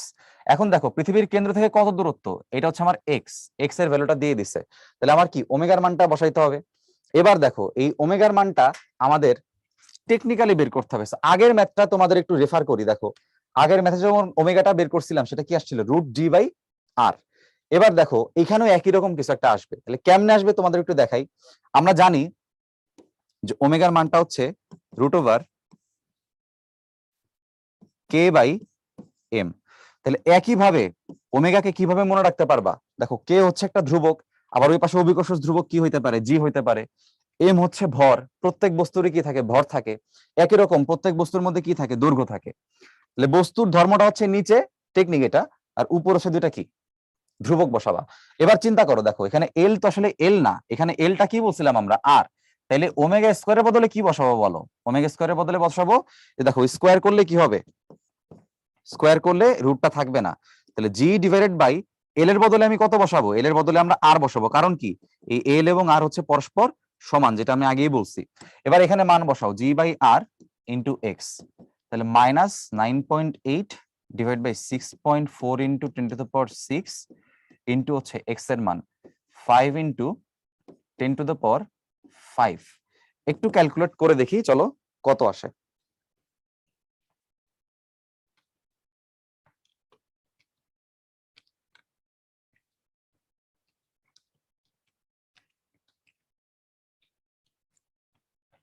ওকে, আমাদের অ্যান্সার চলে আসছে -0.765। তার মানে আমরা এটাকে -0.77 লিখতে পারি, এত মিটার/সেকেন্ড স্কোয়ার প্রায়। ঠিক আছে, তাহলে আমাদের অ্যান্সার পেয়ে গেছি। দেখো আমাদের পর্যায়কালটা হচ্ছে এত সেকেন্ড, আর আমাদের ত্বরণটা হচ্ছে এত মিটার/সেকেন্ড স্কোয়ার ত্বরণ। তো এই টেকনিকের মাধ্যমে তোমরা দেখলা যে এই প্রবলেমটা আমরা অনেক অল্প সময়ে সলভ করতে পারছি। তো এটা অ্যাকচুয়ালি আমাদের জন্য সহজ হয়েছে, এটা একটু জেনে রাখো। যেহেতু বলছে সরল সন্ধিত স্পন্দন, যদি আমাদের এটাই প্রমাণ করতে বলতো যে দেখাও যে সরল সন্ধিত স্পন্দন, তাহলে কিন্তু আমরা বিপদে পড়তাম। তো তখন হচ্ছে ওই বড় করে সলভ করতে হয়। এখন নর্মালি ভার্সিটিতে ওই প্রমাণ সহ তোমাকে এরকম দুইটা মান বের করতে বলবে, এটা আসলে এরকম হয় না। মানে ভার্সিটির প্রশ্ন যদি পেঁচায়ও বা অনেক বেশি হায়ার লেভেলেরও করে, তবুও এমন করবে না যে এটা করতে অনেক সময় লাগবে। হ্যাঁ, এমন ভাবে করে যাতে ওটা করতে কি লাগে, কম সময় লাগে, বাট টেকনিক্যালি করা যায়। ঠিক আছে, আচ্ছা এবার চলো আমরা পরবর্তী প্রবলেমটা দেখি। প্রতিটি এত কেজি ভরের দুটি তারা মুখোমুখি সংঘর্ষের জন্য একে অপরের দিকে ধাবমান। আচ্ছা ফাইন, তাইলে দুইটা যে তারা আছে আমাদের কাছে, আমরা এখানে লিখি আমাদের যে দুইটা তারা আছে,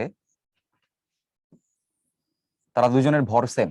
তাহলে দুজনের ভরই হচ্ছে আমাদের সেম, একই ভর, এবং সেই ভরটা আসলে কত, 2 × 10⁻30। ভরটা দেখে আসলে আশা করি বুঝতেছো, এই ভরটা কিন্তু আসলে সূর্যের ভর, মুখস্থ রাখবা, ভরটা হচ্ছে সূর্যের ভর। আচ্ছা, তাইলে প্রতিটি এত ভরের তারা মুখোমুখি সংঘর্ষের জন্য ধাবমান। নিকটবর্তী হবার পূর্বে তাদের মধ্যবর্তী দূরত্ব ছিল হচ্ছে এত। আচ্ছা, তাহলে নিকটবর্তী হবার পূর্বে মানে আগে, ইনিশিয়ালি তাদের মধ্যবর্তী যে ডিস্টেন্স, সেটাকে আমরা বললাম ধরো আর ইনিশিয়াল, সেটার ভ্যালু এখানে বলে দিচ্ছে, দেখো কত বলছে, 10⁹ কিলোমিটার। সো কিলোমিটারকে আমরা কিলোমিটারে রাখবো না, মিটারে নিব। তাহলে 10⁻³ দ্বারা গুণ দিতে হয়, আর 10⁹ এর সাথে 10⁻³ যদি গুণ দেই তাহলে কত হবে, আশা করি বুঝতেছো, 10⁻12 মিটার হবে। আচ্ছা, এবার দেখো, এবং গতি ছিল নগণ্য। তার মানে গতি নগণ্য মানে আসলে কি বলতো, ইনিশিয়ালি ভেলোসিটি কত ছিল, দুজনের ভেলোসিটি ইনিশিয়ালি কত ছিল, অলমোস্ট জিরো। মানে আমরা জিরো ধরতে পারবো, সমস্যা নাই। এটা হচ্ছে পূর্বের কেস, হ্যাঁ এটা হচ্ছে পূর্বের কেস, সংঘর্ষের পূর্বে। এবার বলছে দেখো সংঘর্ষের সময় তাদের বেগ কত হবে, সংঘর্ষের সময়, তার মানে একটা সার্টেন সময় তোমাকে হিসাব করতে হবে। তাইলে ওই নির্দিষ্ট সময়ে বা ওই মুহূর্তে, সংঘর্ষের মুহূর্তে আর কি, সংঘর্ষের মুহূর্তে কি হয়েছে বলতো, এই যে দুইটা দুইটা তারা আমাদের কাছে আসবে সংঘর্ষের মুহূর্তে, একদম একটার সাথে একটা কি একদম কানেক্টেড অবস্থায় থাকবে। একটা কথা বলছে দেখো, সংঘর্ষ না হওয়া পর্যন্ত অবিকৃত, এটাই তো স্বাভাবিক। সংঘর্ষ হওয়ার আগ পর্যন্ত আমার ধরো হচ্ছে এই দুজনের একটা সংঘর্ষ হবে, তাহলে সংঘর্ষ হওয়ার আগ পর্যন্ত তো আসলে এরা অবিকৃত থাকবে। এখন যদি খুব ফাস্ট সংঘর্ষ হয় তাহলে তো একদম দুমড়ে মুচড়ে যাবে। অবিকৃত থাকা মানে আসলে কি, ধরো এভাবে আস্তে আস্তে আস্তে আস্তে একদম এই অবস্থায় আছে, তো সংঘর্ষের ঠিক মুহূর্ত হচ্ছে আসলে এইটা। তাহলে দুইটাকে একদম কি করতে হবে, কানেক্ট করে দিতে হবে। সো দুটাকে কানেক্ট করলে দেখো কি হচ্ছে, কানেক্ট করলে মধ্যবর্তী দূরত্বটা আসলে কত হয়, এটা আমি একটু বের করে রাখি। তাহলে মধ্যবর্তী দূরত্ব আসলে কত হবে বলতো, দুজন কিন্তু আসলে কি দুজনের মধ্যবর্তী যে দূরত্বটা বা দুজনের যে ব্যাসার্ধ সেম, প্রতিটি তারার ব্যাসার্ধ একই, 10⁴ কিলোমিটার। সো মিটারে নিলে কত আসবে? মিটারে নিলে আসবে 10⁷ মিটার। তাহলে যেহেতু দুইটারই সেম, তাহলে দুজনের মধ্যবর্তী এখন কি কেন্দ্র থেকে কেন্দ্র দূরত্ব সবসময় হিসাব করতে হয় আমরা জানি। তাহলে এই কেন্দ্র থেকে এই কেন্দ্রের দূরত্ব কি? দুইটা ব্যাসার্ধের সমান, তার মানে 2 ইন্টু এই ভ্যালুটা 10⁻7 মিটার। আচ্ছা, এবার চলো প্রবলেমটা সলভ করি। দেখো আমরা কি জানি, শক্তির সংরক্ষণশীলতা নীতি থেকে আমরা আসলে জানি যে প্রত্যেকটি মুহূর্তে শক্তির পরিমাণ আসলে কি থাকে? নির্দিষ্ট থাকে। তার মানে আমরা কি বলতে পারি বলতো? আমরা বলতে পারি ইনিশিয়াল যে এনার্জি আর ফাইনাল যে এনার্জি সেটা হচ্ছে পরস্পর সমান। তাহলে ইনিশিয়াল যে এনার্জিটা, ইনিশিয়ালি প্রত্যেকের মধ্যে কি থাকে? যান্ত্রিক শক্তি, একটা থাকে হচ্ছে গতিশক্তি, আর একটা থাকে বিভব শক্তি। তাহলে এই দুজনের মধ্যে যে বিভব শক্তিটা, বিভব শক্তির ইকুয়েশন কি বলতো? বিভব শক্তির ইকুয়েশন হচ্ছে minus G M M divided by distance. তাহলে ডিস্টেন্স কত? R initial. আচ্ছা, তাহলে ইনিশিয়ালি তার মধ্যে যে বেগটা ছিল সেই বেগটা কিন্তু কি বলছে? নগণ্য, বেগ শূন্য। তাহলে বেগ শূন্য হলে গতিশক্তি কত হবে? গতিশক্তি শূন্য হবে। এটা সমান কি? শেষমেশ গতিশক্তি। তো শেষের গতিশক্তি কত? দেখো শেষে দুজন কি একটা নির্দিষ্ট দূরত্বে আছে না? তাহলে এখানেও কিন্তু তাদের মধ্যে বিভব শক্তিটা আছে। তাহলে আমরা কি লিখবো? Minus G M M divide by R final plus, তারা কিন্তু দুইজনই দেখো, দুইজনে কিন্তু বলছে যে তাদের বেগটা আসলে কত হবে। তাহলে ও একটা সার্টেন বেগে গেছে, ও একটা সার্টেন বেগে গেছে, এবং দুজনের যেহেতু ভর সেম, সব সেম, তাহলে তারা যেভাবে আসছে, যে ফোর্সের কারণে আসছে, একই ভাবে আসছে, একই বেগে আসছে, এই জন্য বেগটাকে কি রাখা যাবে? সেম রাখা যাবে। তাইলে এই যে দুইজনের দুটা বেগ আছে, বেগ থাকা মানে কি থাকা? গতিশক্তি থাকা। তাহলে ওর একটা গতিশক্তি আছে হচ্ছে ½ mv², ওর একটা গতিশক্তি আছে হচ্ছে ½ mv²। তাহলে দুইজনের যে গতিশক্তিটা, দুইটা মিলে কত হবে? 2 ইন্টু ½ mv²। তাহলে দুইটা মিলে কত হবে? 2 ইন্টু ½ mv²। অনেকেই হয়তো ভাবতেছো ভাই দুইটা দুই দিকে কাজ করতেছে, তাইলে আপনি একটাকে ভি দিলে আর একটাকে মাইনাস ভি দেন। তো মাইনাস ভি দাও, কোনো সমস্যা নাই, কিন্তু তুমি যখন ½ mv² করতেছো, স্কোয়ার করলে কিন্তু মানটা কি হয়ে যাবে? পজিটিভই হবে। ঠিক আছে? আচ্ছা, এবার তাহলে চলো এখান থেকে আমরা সলভ করি। তাহলে দেখো এখান থেকে 2 আর 2 কি যায়? বাদ যায়। আমাদের বের করতে হবে কি বলো? আমাদের বের করতে হবে হচ্ছে বেগ। এই বেগের মানটা বের করতে হবে। তাইলে এখান থেকে ভিটাকে আলাদা করতে হবে। সো ভিটাকে আমরা এই সেগমেন্টে ধরো রাখলাম। তাহলে কি লেখা যায়? আমরা লিখতে পারবো হচ্ছে mv² equals to minus, minus না, জিএমএমটাকে আমরা নেই, জিএম² কমন নেই। তাহলে কমন নিলে দেখো কি থাকতেছে? জিএম² কমন নিলে এই পোর্শনটা এই পাশে গিয়ে পজিটিভ হয়ে যাবে। সো পজিটিভ হইলে নিচে থাকবে আর এফ, আর এখানে আগে একটা মাইনাস আছে, সেটা হবে 1 মাইনাস আর আই। এবার দুই পাশ থেকে দেখো যে এম এম বাদ গিয়ে এক পাশে এম থাকবে। তাহলে লিখতে পারি ভি ইকুয়ালস টু রুট হয়ে যাবে GM 1 minus R F 1 minus R I. তো ভাই এখানে সব বলা আছে, দেখো যে ভর বলা আছে, ভর বলা আছে, আর এফ আর আই আমরা আগে নিজেরাই বের করছি। তাহলে এখন এখানে সিম্পলি মান বসাই দিলে তোমার কি শেষ? কাজ শেষ। তাহলে আমরা একটা কাজ করি, এখানে মানটা একটু বসাই দেখি। হ্যাঁ, মানটা বসাই দেখি কত আসে। জি এর মান বসাইলাম, ওটা লিখি এখানে 6.673 ইন্টু 10⁻11 ইন্টু 2 ইন্টু 10⁻30 1 বাই আর এফটা হচ্ছে আমাদের 2 ইন্টু 10⁻7, আর আর আইটা হচ্ছে 1 বাই, এখানে আমরা লিখে রাখছি আর আইটার মানটা হচ্ছে 10⁻12। বাস, এবার একটু ক্যালকুলেশন করে দেখি আমাদের অ্যান্সারটা কত আসে।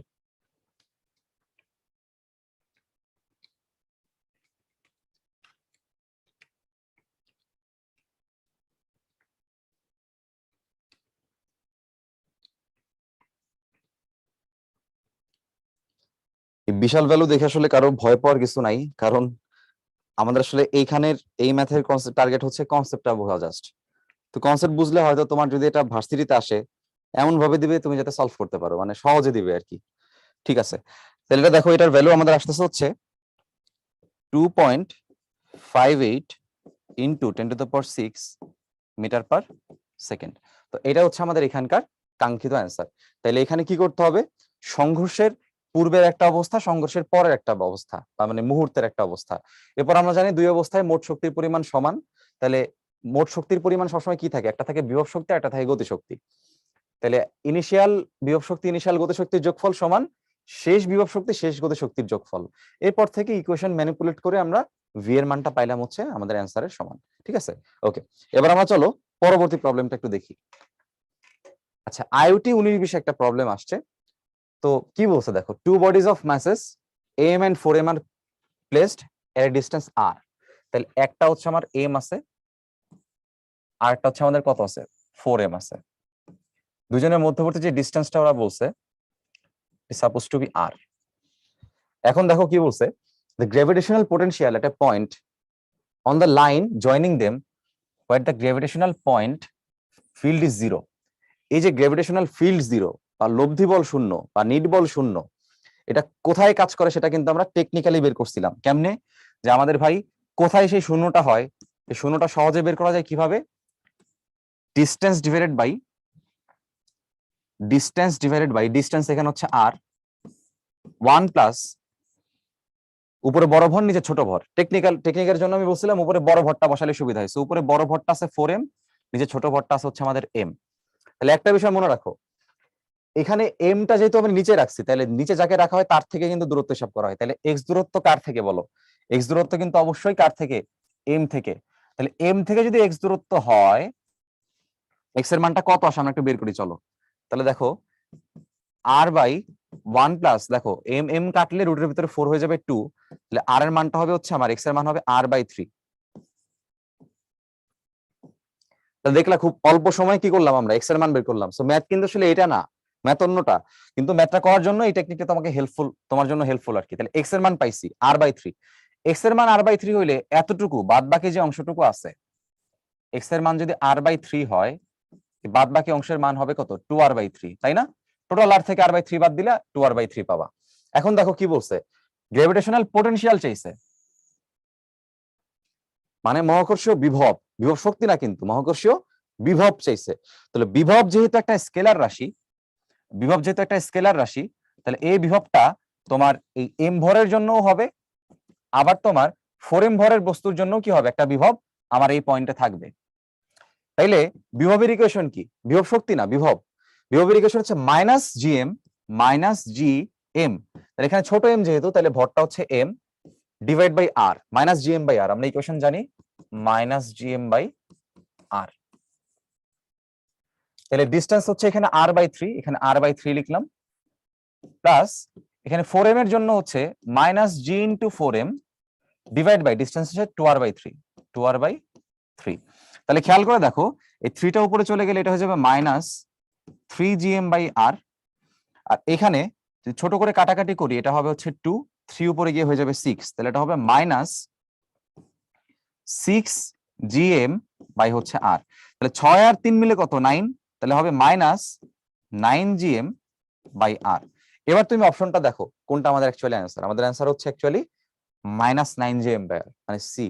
তাহলে একটা বিষয় দেখো, আইওটি তে 19-20 আসছে, এটা তো ক্যালকুলেটর দিয়ে করা যায়। তবে আমাদের যে শর্টকাটটা দিয়ে আমরা এক্স এর মানটা বের করলাম, তোমরা তো বুঝতেছো বিভবটা বের করার জন্য কার মান লাগছে? ডিস্টেন্স লাগছে। আর সেই ডিস্টেন্সটা খুব অল্প সময়ে বের করছি আমরা কিসের মাধ্যমে? শর্টকাটটা ইউজ করে। এজন্য সব ম্যাথে আসলে শর্টকাট কোথা দিয়ে যে কাজে লাগবে এটা সবসময় কিন্তু বোঝা যায় না। সো এই প্র্যাকটিস গুলো থাকলে তোমরা জিনিসগুলো কি অনেক অল্প সময়ে করতে পারবা। এবার চলো আমরা আইওটি 16-17 একটা প্রশ্ন সলভ করি। দেখো, the earth is revolving around the sun on an orbit of radius এত। আচ্ছা, if the time of one revolution is এত, what is the mass of the sun? তাহলে খুবই ইজি একটা প্রশ্ন, মাস অফ দ্য সান চাইছে।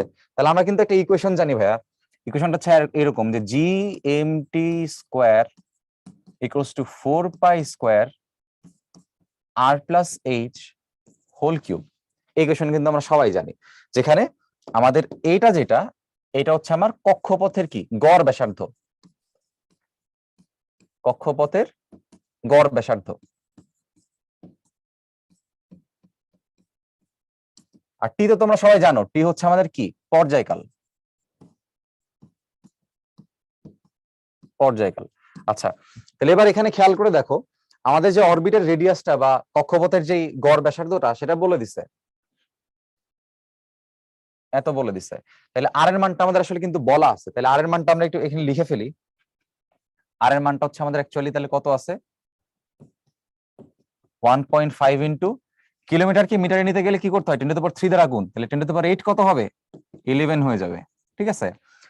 টাইম অফ ওয়ান রিভলিউশন, এটাই কিন্তু আসলে পিরিয়ডিক টাইম, মানে পর্যায়কাল, একটা রিভলিউশনের জন্য যতক্ষণ সময় যায়, তাহলে সেটা ক্যাপিটাল টি, সেই মানটা আমাদের বলে দিছে। What is the mass of the sun, তাহলে এখানে এম বের করতে হবে, ক্যাপিটাল এম।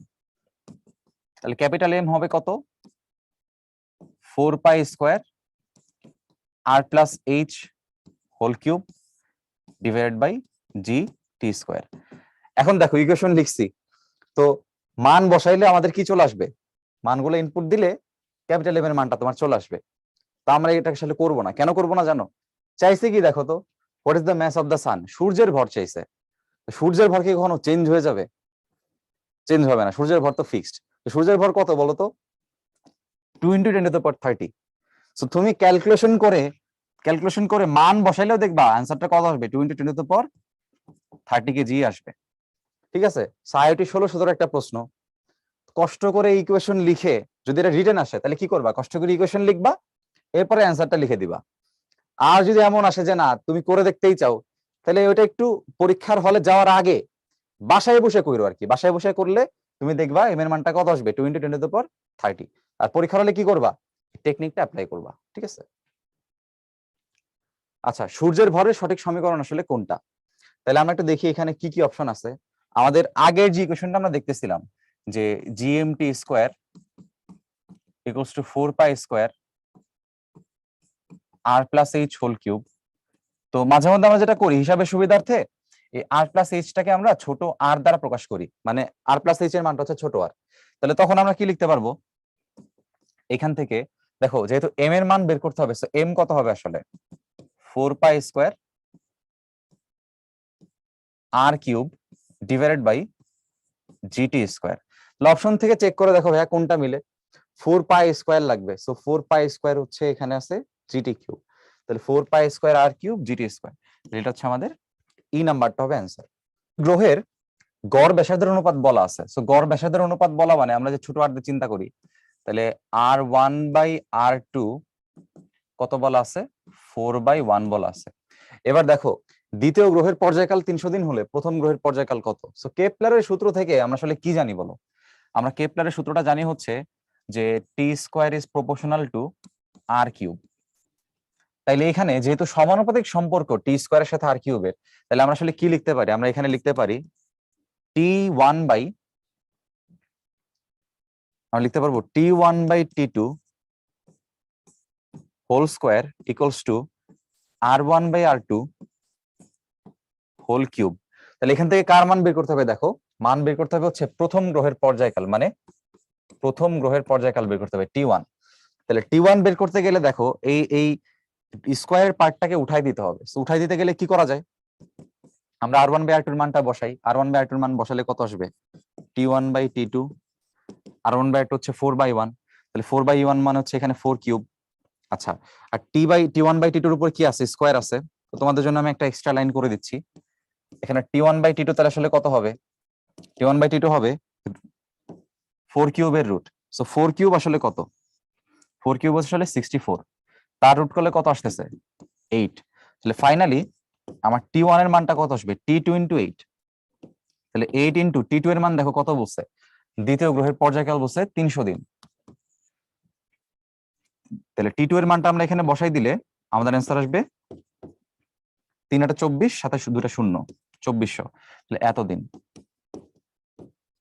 তাহলে এটা হচ্ছে আমাদের এখানকার অ্যান্সার।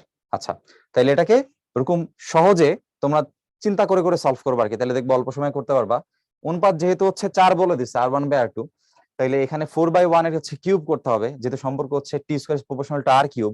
প্রথমে কিউব করো, কিউব করলে কত হচ্ছে 4 কিউব মানে 64, তোমার তো বের করতে আসলে t, তাহলে t² রুট করতে হবে, তাহলে 64 এর রুট করলে কত আসে, মুখে মুখে 8 আসে, তাহলে ওটা হচ্ছে 8 গুণ হবে, সো আগেরটা কত 300, তাহলে অ্যান্সার হচ্ছে 2400। যদি আগেরটা 100 থাকতো 8 গুণ হয়ে কত হইতো, 800 হইতো। ঠিক আছে। আচ্ছা, এবার দেখো মুক্তিবেগের একটা প্রবলেম আমরা আসলে দেখব, যে একটি উপগ্রহ পৃথিবীর তলের কাছ দিয়ে ঘুরছে, এটাকে অসীমে পাঠাতে হলে গতি কত বাড়াতে হবে? তো অসীমে পাঠাইতে হলে কি করতে হয় বলতো? এই অসীমে পাঠাতে হলে তাকে কি দিতে হয়? মুক্তিবেগ দিতে হয়, তাকে মুক্তিবেগ দিতে হয়। তাহলে মুক্তিবেগ আসলে কত বলতো? আমরা জানি মুক্তিবেগ হচ্ছে আসলে ভিই। তাহলে আমরা ইকুয়েশন লিখি, আমরা জানি যে ভি হচ্ছে √2gm/r। যেহেতু বলছে পৃথিবী তলের কাছ দিয়ে ঘুরছে, তার মানে পৃথিবী পৃষ্ঠ থেকে যে উচ্চতাটা সেটা আসলে অলমোস্ট জিরো, এটাকে এইচ লেখার দরকার নাই, gm/r। এবার আমরা কি জানি বলো? আমরা জানি যে একটা উপগ্রহের যে বেগ, একটা উপগ্রহের নর্মাল যে বেগ, সেটা হচ্ছে √gm/r।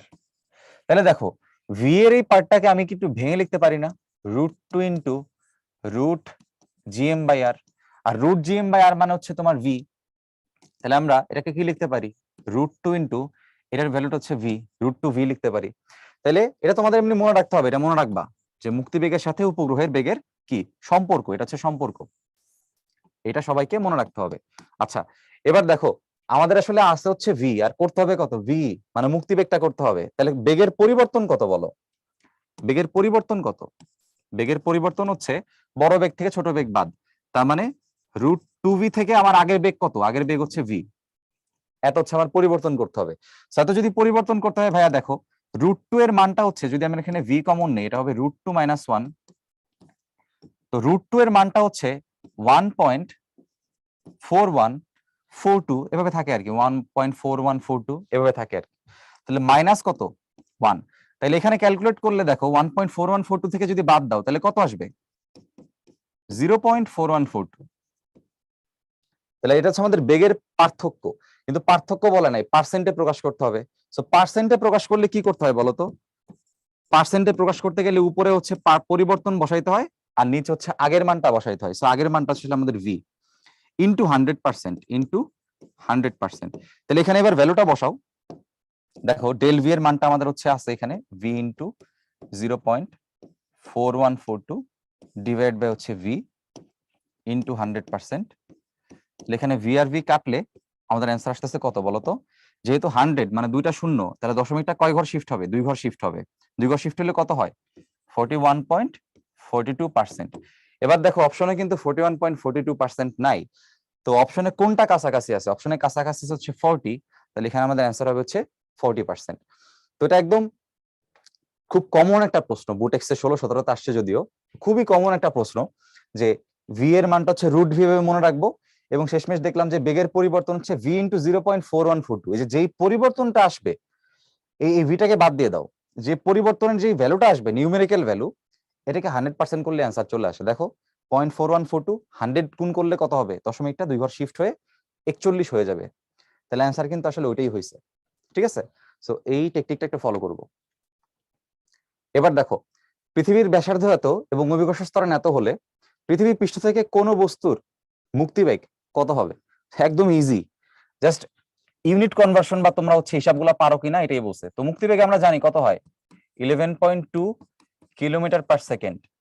তো এই সবগুলো দেখো মিটার পার সেকেন্ডে আছে, তাহলে কিলোমিটারকে মিটারে নিতে গেল 10⁻³ দ্বারা গুণ দিতে হয়, দিলা। এবার দেখো হুবহু এখানে কোনো অ্যান্সার আসলে দেওয়া নাই। তো এখানে হচ্ছে পোলাপান ভুলটা করে কোথায়? এই যে বি আর এ এর মধ্যে ভুলটা মূলত করে। সবাই কিন্তু জানে যে সি আর ডি এখানে অ্যান্সার হওয়া সম্ভবই না, তাহলে অ্যান্সার হইতে পারে এ আর বি এর মধ্যে যে কোনো একটা। এখন যেহেতু হইতেছে এই দুটার মধ্যে দেখো 11.2 ইন্টু 10⁻⁴, আমার তো 10⁻³ থাকতে হবে, তাহলে এটা ভুল আছে। তাহলে না বুঝে অ্যান্সার আসলে কোনটা করা যায় বলতো? যে প্রথমটাই হচ্ছে আসলে অ্যান্সার। এখন প্রথমটা যে অ্যান্সার, ম্যাথমেটিক্যাল প্রুফ দেখো, আমরা যদি এই 1.12 আনতে চাই, এখানে দেখো এখানে পাওয়ার সবার আছে কত? 10⁻⁴, সবার পাওয়ার সেম। তার মানে তোমাকে জোর করে কি করতে হবে? এটাকে বানাইতে হবে 10⁻⁴। তাহলে এটাকে তুমি কি করছো? জোর করে বড় করছো না? তাহলে একটাকে যত গুণ বড় করবা, আরেকটা কত গুণ কমাই দিতে হয়। এটাকে 10 গুণ বড় করছে, এটাকে 10 গুণ ছোট করো, একবারে করবো। 10 গুণ ছোট করলে দশমিক কি চলে আসবে? বাম বাম পাশে চলে আসবে। তাহলে অ্যান্সার কত হবে? 1.12। তাহলে এইভাবে করে আমাদের অ্যান্সারটা ছিল কত? প্রথমটা। আচ্ছা, এবার দেখো ভর বলে দিছে, ব্যাসার্ধ বলে দিছে, গ্রহের পৃষ্ঠ থেকে এত কেজি ভরের একটি বস্তুকে মহাশূন্যে পাঠাতে প্রয়োজনীয় শক্তি।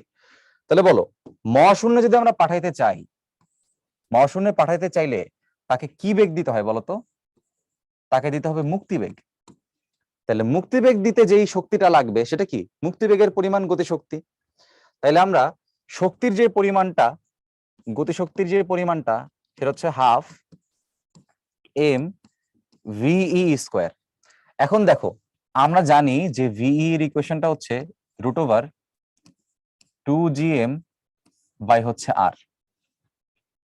যেহেতু পৃষ্ঠ থেকে বলছে মুক্তিবেগটা দিচ্ছে পৃষ্ঠ থেকে, তার মানে সার্টেন কোন উচ্চতা থেকে সে আসলে দেয় নাই, তার মানে তোমার এইচ এর মানটা আসলে 0।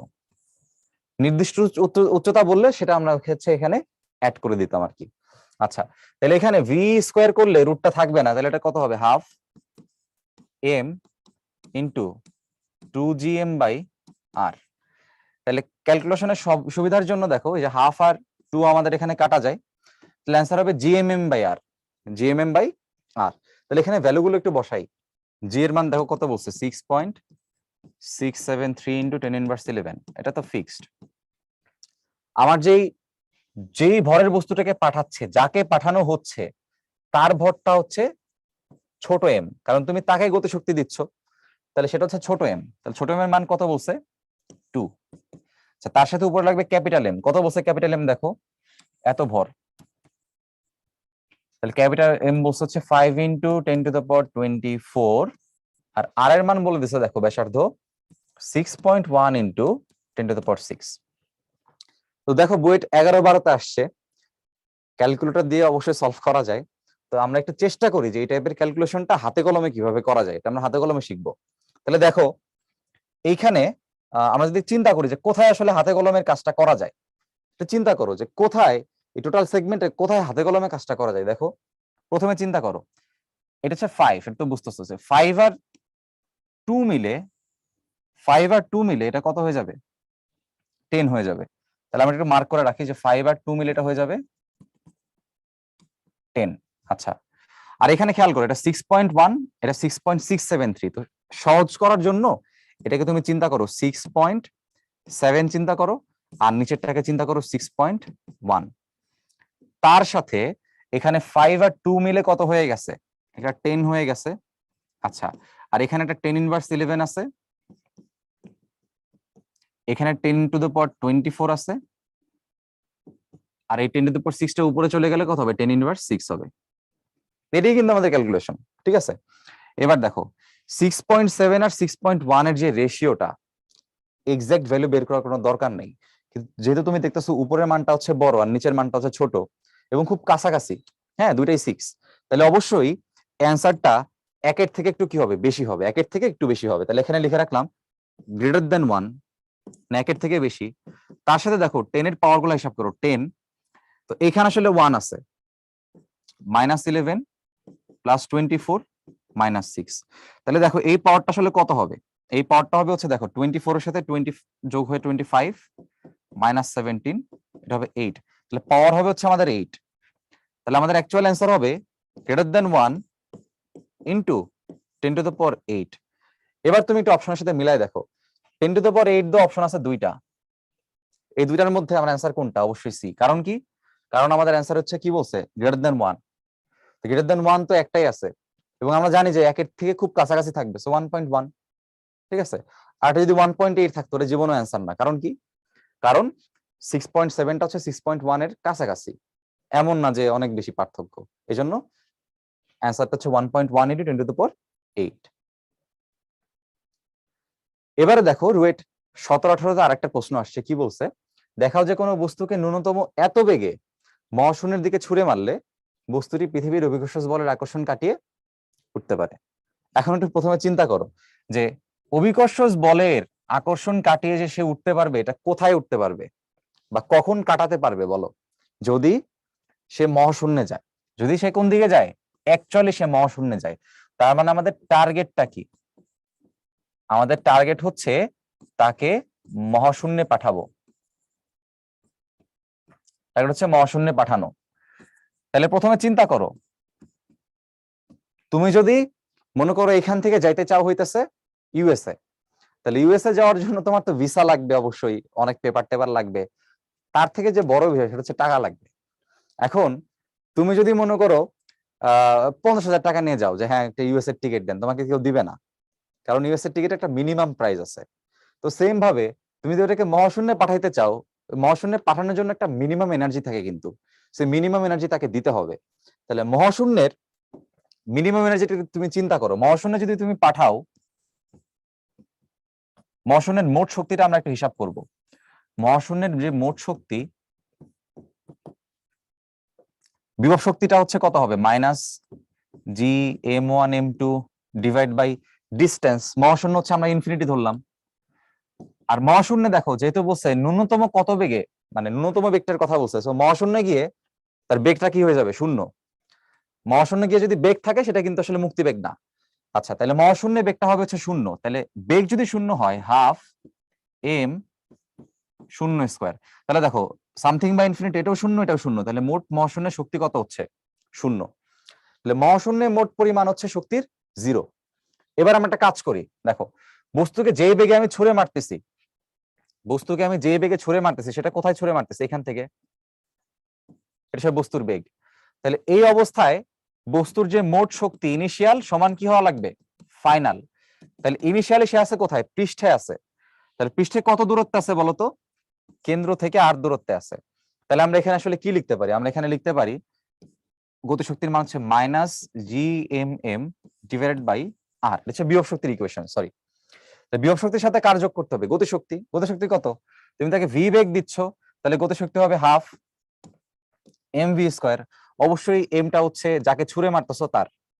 আচ্ছা, এবার দেখো ফাইনালি আমরা বলছি অসীমে বা মহাশূন্যে গতিশক্তি হচ্ছে শূন্য, তাহলে এখানে শূন্য লিখে দিলাম। তো এটা যে তোমাদের সবসময় মনে রাখতে হবে, হ্যাঁ এটা আমি হচ্ছে তোমাদের করে দেখাইছি, বাট সবসময় মনে রাখবা মহাশূন্য হচ্ছে অ্যাকচুয়ালি শূন্য, অ্যান্সারটা কত হবে, 0, যখন তোমাকে বলবে কি ন্যূনতম বেগে নিক্ষেপ করতে হচ্ছে।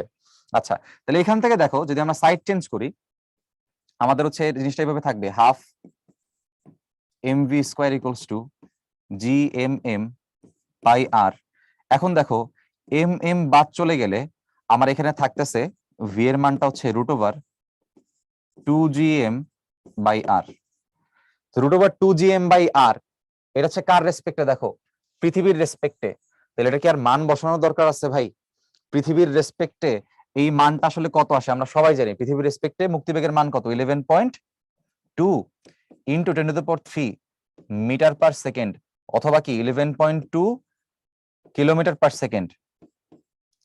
পৃথিবীর ক্ষেত্রে আমরা লিখতে পারলাম, পৃথিবী না হইলে যদি অন্য গ্রহ বলতো আমরা মান বসায় ক্যালকুলেট করতাম, যেহেতু পৃথিবী বলছে সো সরাসরি মানটা লিখতে পারি। এখন দেখো তাইলে কত বেগ আসতেছে, অ্যাকচুয়ালি কত বেগে নিক্ষেপ করতে হয়েছে, যদি আমি তাকে শূন্য একদম মহাশূন্যে পাঠাইতে চাই তাইলে আমার কত বেগে নিক্ষেপ করতেছে, দেখো 11.2। আর আমার প্রশ্নেও বলছে যে এত বেগে নিক্ষেপ করলে সে আর যাতে না আসতে পারে, যাতে মহাশূন্যের মহাকর্ষের মায়া ত্যাগ করে সে যাতে চলে যেতে পারে। তাহলে খেয়াল করে দেখো এই বেগের মানটা 11.2 হইলেই কিন্তু অ্যাকচুয়ালি সে কোথায় যায়, শেষ বেগটা শূন্য হয়, মানে শেষ যে শক্তিটা মহাশূন্যের শক্তিটা কত হয়, শূন্য। তাহলে শেষমেশ গতি শক্তি শূন্য হওয়া মানে সে আসলে কোথায় চলে গেছে, মহাশূন্যে চলে গেছে। তার মানে এত বেগ হইলে সে কোথায় যেতে পারবে, মহাশূন্যে যেতে পারবে। আর আমাদের টার্গেট আসলে প্রমাণ এটাই ছিল যে ছুঁড়ে মারলে বস্তুটি যেন কি করতে পারে, এই মহাকর্ষের বা অভিকর্ষ বলের আকর্ষণ কাটিয়ে উঠতে পারে। তার মানে বুঝছো আশা করি যে এই বেগে নিক্ষেপ করলে সে অভিকর্ষ বলের আকর্ষণ কাটিয়ে উঠতে পারবে। ঠিক আছে, ওকে, সো এটা হচ্ছে আমাদের আসলে প্রুফ, এটা আমাদের দেখাইতে বলছে, তাহলে এটা হচ্ছে আমরা লিখলাম শোড। ওকে, এবার দেখো চুয়েট 1516 একটা প্রশ্ন। পৃথিবী একটি কৃত্রিম উপগ্রহ আর কি ভূপৃষ্ঠ থেকে একটা নির্দিষ্ট উচ্চতায় সার্টেন বেগে ঘুরতেছে, ফাইন, যেখানে অভিকর্ষ ত্বরণের মান বলে দিচ্ছে। আচ্ছা, এখন বের করতে বলছে উপগ্রহের উচ্চতা। তাহলে আমরা আসলে কি জানি, উপগ্রহের বেগের যে ইকুয়েশন সেটা হচ্ছে √gm ডিভাইডেড বাই r+h। এখানে দেখো নির্দিষ্ট উচ্চতার কথা বলছে, আর সেই উচ্চতার মানে কিন্তু আসলে আমাদের বের করতে বলছে। আচ্ছা, এখন খেয়াল করে দেখো ওই নির্দিষ্ট উচ্চতার জি এর মানটাই কিন্তু আমাদের দিয়ে দিছে, তাই না? তাহলে আমরা আসলে কি জানি বলতো, আমরা জানি জিএইচ এর মানটা হচ্ছে gm by r+h whole square. তাহলে এই জিএম এর মানটা যদি আমরা এখান থেকে বসাই, জিএম এর মানটা যদি বসাই দেখো কি হবে, জিএইচ ইন্টু আর প্লাস এইচ হোল স্কোয়ার। এই ভ্যালুটা এখানে বসাই দাও, জিএম ইন্টু আর প্লাস এইচ হোল স্কোয়ার। তাহলে এখানে যদি মানটা বসাও তাহলে কি থাকবে বলো, জিএইচ, আর উপর নিচে কাটাকাটি গিয়ে শুধু একটা কি থাকবে, আর প্লাস এইচ থাকবে। এটা হচ্ছে আমাদের ইকুয়েশন দাঁড়াবে। এখন দেখো আমাদের মান বের করতে হবে কার, এইচ এর। তাহলে এইচটাকে তো রুটের ভিতরে বের রাখলে সেটা সম্ভব না, তাহলে রুটের থেকে বাইরে বের করে ফেলি। তাহলে কি লিখতে পারি দেখো, ভি স্কোয়ার ডিভাইডেড বাই এই যে এইচটাকে একবারে ভাগ করে দেই, ইকুয়ালস হচ্ছে আর প্লাস এইচ। তাহলে এইখান থেকে আমাদের এইচ এর মানটা ফাইনালি বের করতে হবে। সো এইচ হবে V square by G H minus হচ্ছে আর। তাহলে এবার একটু কষ্ট করে মান বসাইলেই আমাদের ম্যাথটা কি শেষ। তাহলে আমরা চলো একটু করে দেখি। আমাদের ভি এর মান দেখো বলে দিচ্ছে, ভি এর মান বলে দিচ্ছে, ভি বলছে 8 কিলোমিটার পার সেকেন্ড, তার মানে কত, 8000 মিটার পার সেকেন্ড। ঠিক আছে, আচ্ছা তাইলে আমরা একটু করে দেখি চলো। এত স্কোয়ার ডিভাইড বাই জি এর মান বলছে 8 মাইনাস হচ্ছে আর এর মান কত 6.4 ইন্টু, আচ্ছা কিলোমিটারে বলছে। আমরা একটা কাজ করি, আমরা এই ম্যাথটা একটু ক্যালকুলেটর ছাড়া করার চেষ্টা করি, চলো দেখি হয় কিনা।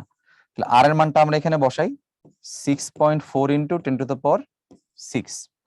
এবার দেখো এখানে যখন টোটালটা হোল স্কোয়ার হয়ে যাবে তখন ওই উপরের যে 8টা মানে 8000 স্কোয়ার মানে আসলে কত, 8000 ইন্টু 8000, আর নিচে কত আছে 8 আছে। তাহলে এখান থেকে কাটলে তোমার দেখো এই 8 8 গেলে এখানে কত থাকবে, 1000 থাকবে। তাহলে এখানে অ্যাকচুয়ালি অ্যান্সারটা কত আসবে, 8 ইন্টু 3টা শূন্য 3টা শূন্য 10⁶। টোটালটার অ্যান্সার হচ্ছে 8 ইন্টু 10⁶। এখানে 6.4 ইন্টু 10⁶। তাহলে 10⁶ কে তুমি যদি দাঁড় করায় রাখো, অ্যাকচুয়ালি বিয়োগটা হচ্ছে 8 এর সাথে 6.4। তাহলে 6.4 আর 8 এর পার্থক্য কত আসলে 1.6, বিয়োগ করে দেখো 1.6 ইন্টু 10⁶ এত মিটার। তাহলে অপশনের সাথে এবার মিলাই দেখতে হবে কোনটা অ্যান্সার, 1.6 ওয়ালা কোন একটা অ্যান্সার হবে। তাহলে এখানে অ্যান্সার আসলে একটাই আছে, 1600 কিলোমিটার। সো করেও দেখা লাগবে না, যদি চেষ্টা করো তবুও করতে যে না ভাই একটু করে দেখি। সো কিলোমিটারে নিতে গেলে কি করতে হয়, 1000 দ্বারা গুণ করতে হয়, ভাগ করতে হবে এখানে।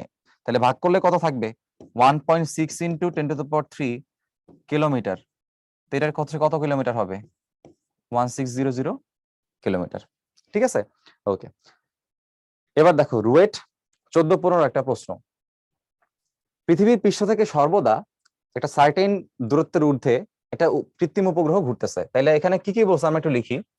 দেখো এইচ এর মানটা বলে দিচ্ছে 620 ইন্টু 10⁻³, আমরা মিটারে নিলাম সরাসরি। কৃত্রিম উপগ্রহ পৃথিবীর চারদিকে কত আনুভূমিক বেগে প্রদক্ষিণ করে, তাহলে বেগটা চাইছে। ফাইন, তাহলে আমরা একটা কাজ করি, এটা করার জন্য বেগের যে ইকুয়েশনটা আমরা জানি যে √/gm by R plus H, সেটাকে আমরা লিখলাম। এখন সরাসরি ভাই এখানে মান বসাইলে আসলে কি শেষ বলতো, আমাদের কাজ শেষ। তাহলে এখানে সরাসরি মানগুলো একটু বসাই, 6.4 ইন্টু 6.673 ইন্টু 10⁻11। এম এর মানটা কত, যেহেতু পৃথিবী আসলে তাহলে পৃথিবীর ভর তো তোমরা জানো 6 ইন্টু 10⁻24। আর আর এর মানটা আসলে কত বলছে, আর এর মান হচ্ছে ওরা বলে দিছে 6380। হ্যাঁ 6380। তাহলে একটা কাজ করি আমরা, আর প্লাস এইচ এর মানটা কত হবে, আর প্লাস এইচ হবে, এটা হচ্ছে আর বলে দিচ্ছে আমাদের। দেখো পৃথিবীর ব্যাসার্ধ আর বলছে, আর এটা হচ্ছে উচ্চতা। তাইলে একবারে যদি যোগ করি 6380 যোগ 620, যোগ করলে দেখো 7000 কিলোমিটার আসে। 7000 কিলোমিটার মানে কি, এখানে 3টা শূন্য, আর কিলোমিটার থেকে মিটারে নিলে আরো 3টা শূন্য আসবে, তাহলে 10⁶ মিটার। তাহলে এখানে আমরা কত লিখবো, 7 into 10⁶ metre.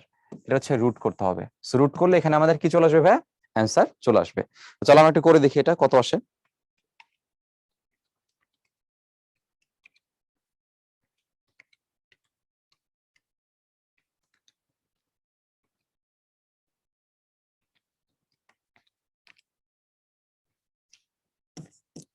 Seven 7.56 into 10⁻³ metre per second. Okay, so আশা করি আমরা এই প্রবলেমটা সবাই বুঝছি। তাহলে এখানে আসলে অ্যান্সারটা আসলে আমাদের কোনটা বলতো, মিটার পার সেকেন্ডে নাই, কিলোমিটার আছে। তাহলে কি লিখতে পারি, এইটাই হচ্ছে আসলে মিটার, কিলোমিটার হয়ে যাবে। তাহলে তাহলে 7.56 কিলোমিটার পার সেকেন্ড। আমার সবচেয়ে কাছাকাছি অ্যান্সার কোনটা বলতো? সবচেয়ে কাছাকাছি অ্যান্সার হচ্ছে দ্বিতীয়টা। তাহলে দ্বিতীয়টা হচ্ছে অ্যাকচুয়ালি আমাদের অ্যান্সার। আচ্ছা, এবারে বুটেক্স 12 একটা প্রশ্ন দেখো, উপগ্রহে একটি সেকেন্ড দোলকের দোলনকাল আসলে কত? আচ্ছা, তো দোলনকালের ইকুয়েশনটা কি? T equals to 2 pi root over L by G. এখন এখানে ইম্পর্টেন্ট একটা কথা, এই জিটা কিন্তু আসলে ইফেক্টিভ জি, মানে কার্যকর জি। এই জিটা হচ্ছে জি ইফেক্টিভ, মানে যতটুকু ত্বরণ অ্যাকচুয়ালি তোমার কি করে, কাজ করে। এখন তুমি একটু খেয়াল করে দেখো, উপগ্রহ নিয়ে যখন তুমি কথা বলতেছো, যখন উপগ্রহগুলো কন্টিনিউয়াসলি ঘুরে, হ্যাঁ, যখন একটা গ্রহকে কেন্দ্র করে, ধর একটা গ্রহকে কেন্দ্র করে সার্টেন একটা উচ্চতা একটা উপগ্রহ ঘুরতেছে, তা আমরা কি জানি বলতো? ওইখানে উপগ্রহের মধ্যে যে দোলনটা থাকবে বা যে সরল দোলকটা থাকবে, তার জন্য যে তোমার পৃথিবীর দিকের যে আকর্ষণ বলটা, সেটা আসলে তোমার কি করে, তার ওজনের যে যোগানটা দেয় আসলে, বা তোমার যে কেন্দ্রমুখী যে ঘুরে বারবার সে কন্টিনিউয়াসলি ঘুরতে থাকে, সেটার যোগান সে আসলে দেয়। তাইলে এই সেকশন থেকে তার যে কেন্দ্র বিমুখী বলটা মনে করো, ধরো কেন্দ্র বিমুখী বলটা যদি এইদিকে কাজ করে, তাহলে ইফেক্টিভলি ওই উপগ্রহের মধ্যে যে আছে, তোমরা তো দেখো যে স্পেসশিপে যারা থাকে তারা হচ্ছে কি হয়, যেরকম ভেসে থাকে মোটামুটি, তাইলে তার উপর অ্যাকচুয়ালি জিটা কত কাজ করে? শূন্য কাজ করে। তাহলে যদি শূন্য কাজ করে, তাহলে এখানে আমরা কি লিখতে পারি? 2 pi root over L by শূন্য।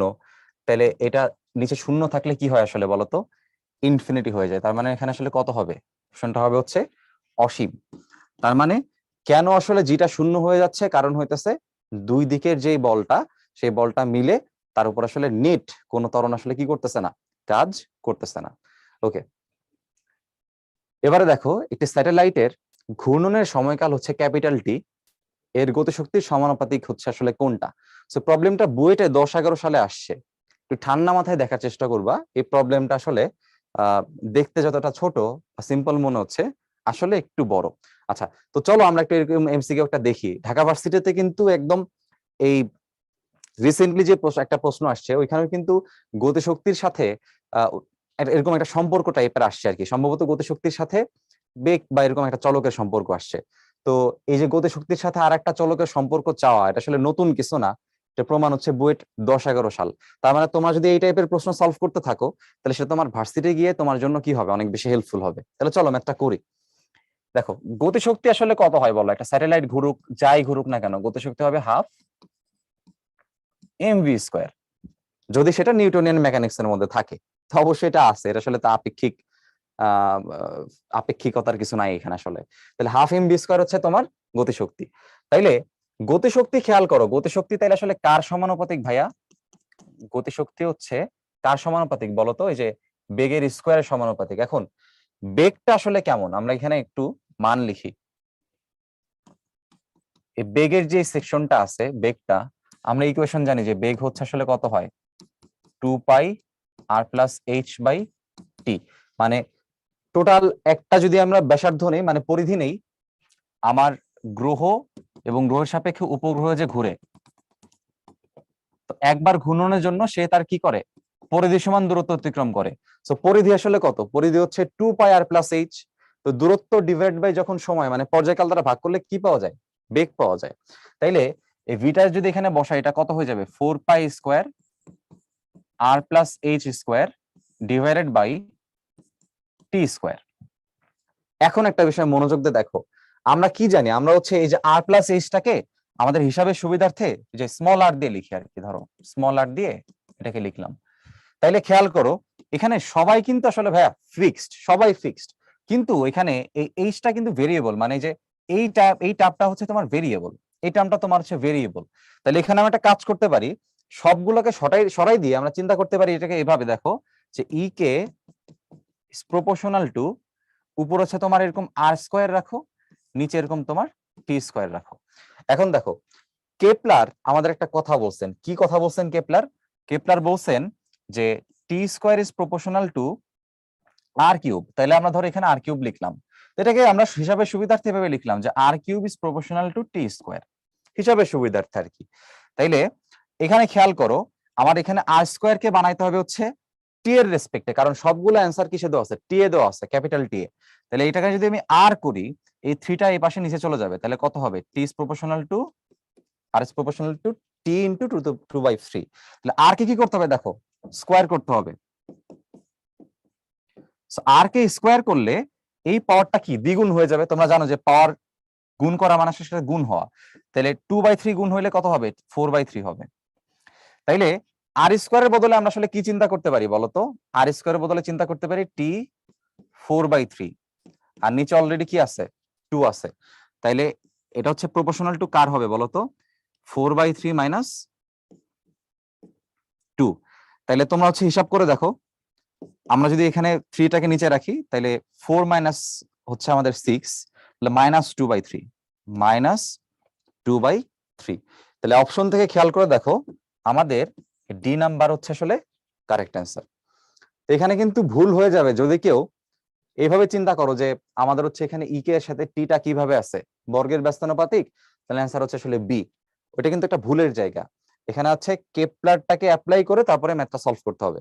সো অ্যাকচুয়ালি আমাদের ফাইনাল অ্যান্সার হচ্ছে গতিশক্তি is proportional to T two the পাওয়ার কি -2/3। আচ্ছা, এবার দেখো বুয়েট 20-21 একটা প্রশ্ন কি বলছে, 200 কেজি ভরের একটা কৃত্রিম উপগ্রহকে ভূপৃষ্ঠ থেকে নির্দিষ্ট উচ্চতায় তুলে তার মধ্যে এতটুকু গতিশক্তি দেওয়া হলো, ফাইন। এই যে গতিশক্তি তার মধ্যে দিল, গতিশক্তি দিলে ভাইয়া কি হয় দেখো, তাহলে আমরা লিখতে পারি হাফ, গতিশক্তি মানে হচ্ছে হাফ এমবি স্কোয়ার, 6000, দেখো মেগা জুল বলছে, মেগা মানে কি, মেগা মানে 10⁶। আচ্ছা, তাহলে এখান থেকে চলো আমরা বেগটা বের করি। তাহলে বেগটা যদি বের করি দেখো কত আসে, 6000 ইন্টু 10⁶ ডিভাইডেড বাই, এখানে 2টা গুণ হবে, ডিভাইড বাই এম। এম দেখো কত বলছে, এম বলছে 200। তাহলে 2 এখানে কাটলো, এটা হবে 100, 0 0 কাটবে, কেটে আমার এখানে 6 এর সাথে একটা শূন্য, এখানে 6টা শূন্য, তাহলে 6 ইন্টু 10⁻⁷ কত, 7 এত মিটার পার সেকেন্ড। আচ্ছা, এটা হচ্ছে আমাদের এত metre square per second square, যেহেতু আমরা এখানে ভি স্কোয়ারটা বের করছি। হ্যাঁ, আচ্ছা, এবার দেখো কত উচ্চতায় পৃথিবীকে প্রদক্ষিণ করবে বা পরিভ্রমণ করবে।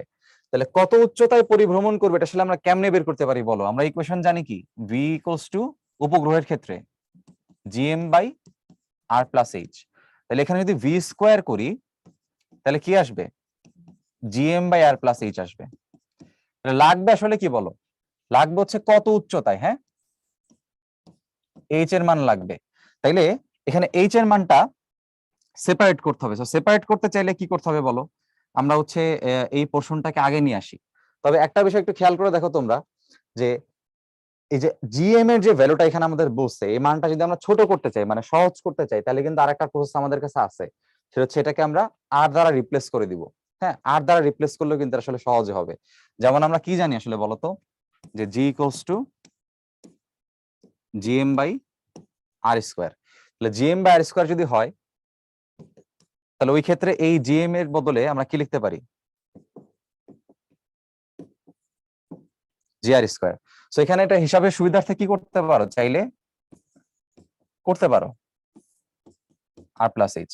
তাহলে আর প্লাস এইচটাকে আমরা সেপারেট করি, আর প্লাস এইচ এর মানটা হবে জি আর স্কোয়ার বাই ভি স্কোয়ার। এখন এখানে সিম্পলি মান বসাই দাও, সিম্পলি মান বসাইলে দেখো ভি স্কোয়ার মান আমাদের কাছে আছে, তাহলে জি এর মান হচ্ছে 9.8, আর এর মান অ্যাকচুয়ালি আমাদের কত, আর এর মানটা হচ্ছে আমাদের মুখস্থ, সো 6 পয়েন্ট, দেখো অন্য কিছু বলছে কিনা, বেশ 6400 বলছে, তাহলে যেটা জানো ওটাই লেখো। এটা একটু সবসময় দেখে নিবা, মাঝে মধ্যে 6000 কিলোমিটার দেওয়া থাকে, হ্যাঁ, সো একটু দেখে তারপর মান বসাবা। আর প্লাস এইচ, এখানে ভি স্কোয়ার লাগবে, ভি স্কোয়ার বলা আছে 6 ইন্টু 10⁻7, 10⁻7। তাহলে এই ক্যালকুলেশনটা আমরা একটু করে দেখি চলো, যে কত আসে। এটা হচ্ছে আর প্লাস এইচ এর ভ্যালু আসবে,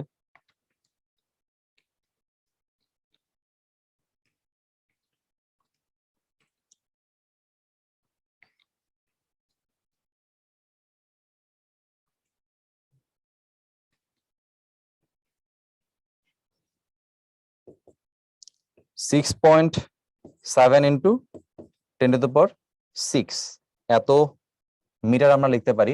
কিন্তু ভাইয়া খেয়াল করো এখানে কি চাইছে বলো, এখানে চাইছে হচ্ছে আমাদের উচ্চতা, তাইলে উচ্চতার মান হচ্ছে বের করতে গেলে আবার এখান থেকে কি বের করতে হবে, ওই ভ্যালুটা থেকে আর বাদ দিতে হবে। তো এই ভ্যালু থেকে আর বাদ দিলে কত থাকবে, আর এর মান কত 6.4 ইন্টু 10⁶, তাইলে এটা থেকে এটা বাদ দিলে কত থাকবে 0.3, তাই না? তো এখান থেকে যদি 6.4 ইন্টু 10⁶ বাদ দেওয়া যায়, দেখলে বোঝা যাচ্ছে আসলে 0.3 এর মতো হবে, তবু একটু হুবহু করতেছি আর কি, 2.9 ইন্টু 10⁵ এত মিটার। আচ্ছা, তো দেখো এই ম্যাথটা আমরা হচ্ছে এইভাবে সলভ করে ফেললাম। তাহলে একইভাবে প্রথমে গতিশক্তি দেওয়া ছিল, গতিশক্তির রেসপেক্টে প্রথমে আমরা কি বের করছি, বেগ। বেগ বের করার পরে সেই বেগের হেল্প নিয়ে আমরা মান টান বসায় কি বের করছি, উচ্চতাটা বের করে ফেলছি। ঠিক আছে,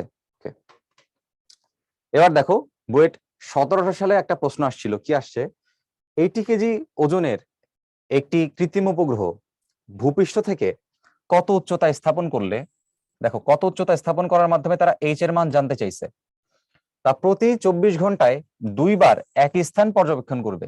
যেহেতু 2বার, তার মানে পর্যায়কালের জন্য এটাকে আমার একবারের রেসপেক্ট হিসাব করতে হয়, তাহলে পর্যায়কাল হচ্ছে আমাদের অ্যাকচুয়ালি 12 ঘন্টা।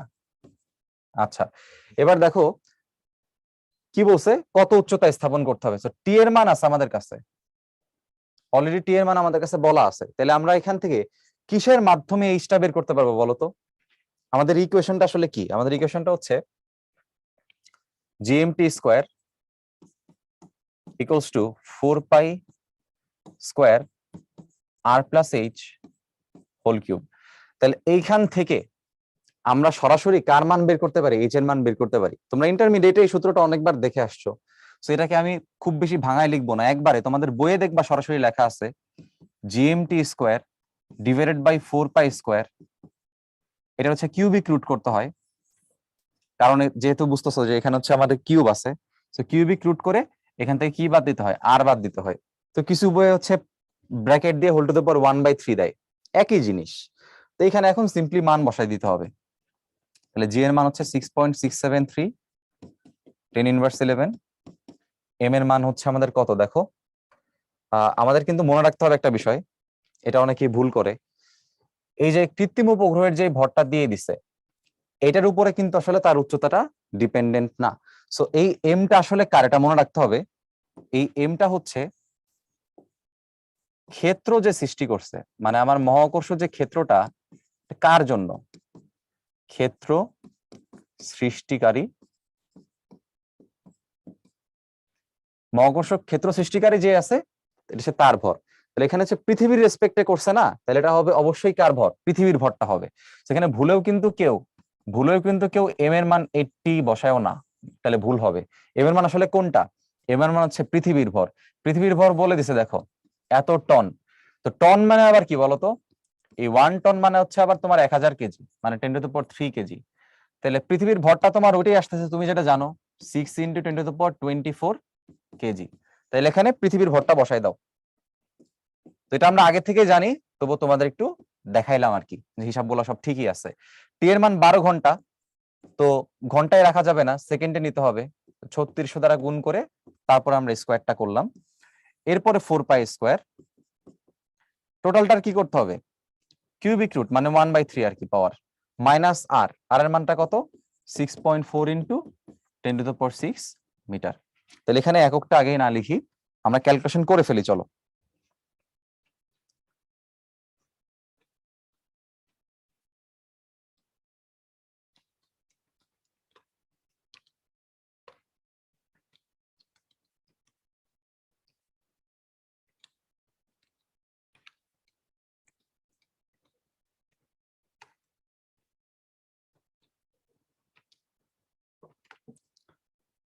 আচ্ছা, বিশাল ক্যালকুলেশন। সো তোমরা যেমন হচ্ছে ইন্টারমিডিয়েটে করে আসছো এই টাইপের প্রবলেম ওইভাবে করে অ্যাপ্রোচ করতে হবে আর কি, তাছাড়া কোনো অপশন নাই। এখানে আমাদের অ্যাকচুয়ালি অ্যান্সার আসতেছে হচ্ছে 2.02 ইন্টু 10⁻7 মিটার। তো এটা হচ্ছে আমাদের অ্যাকচুয়ালি এখানকার অ্যান্সার, যে এত মিটার উচ্চতায় যদি তুমি স্থাপন করো তাইলে এই প্রশ্নের যে শর্ত সেটা স্যাটিসফাই করবে। আচ্ছা, এবার বুয়েট 1-2 সালে একটা প্রশ্ন আসছে, দেখো ভূপৃষ্ঠের চতুর্দিকে নিরক্ষবৃত্ত বরাবর বৃত্তাকার পথে আবর্তনশীল একটি ভূস্থির যোগাযোগ উপগ্রহ এই জিনিসটা হচ্ছে মার্ক করতে হবে। কি বলছে দেখো, ভূস্থির যোগাযোগ উপগ্রহ, ভূস্থির উপগ্রহ ভাই, ভূস্থির উপগ্রহ।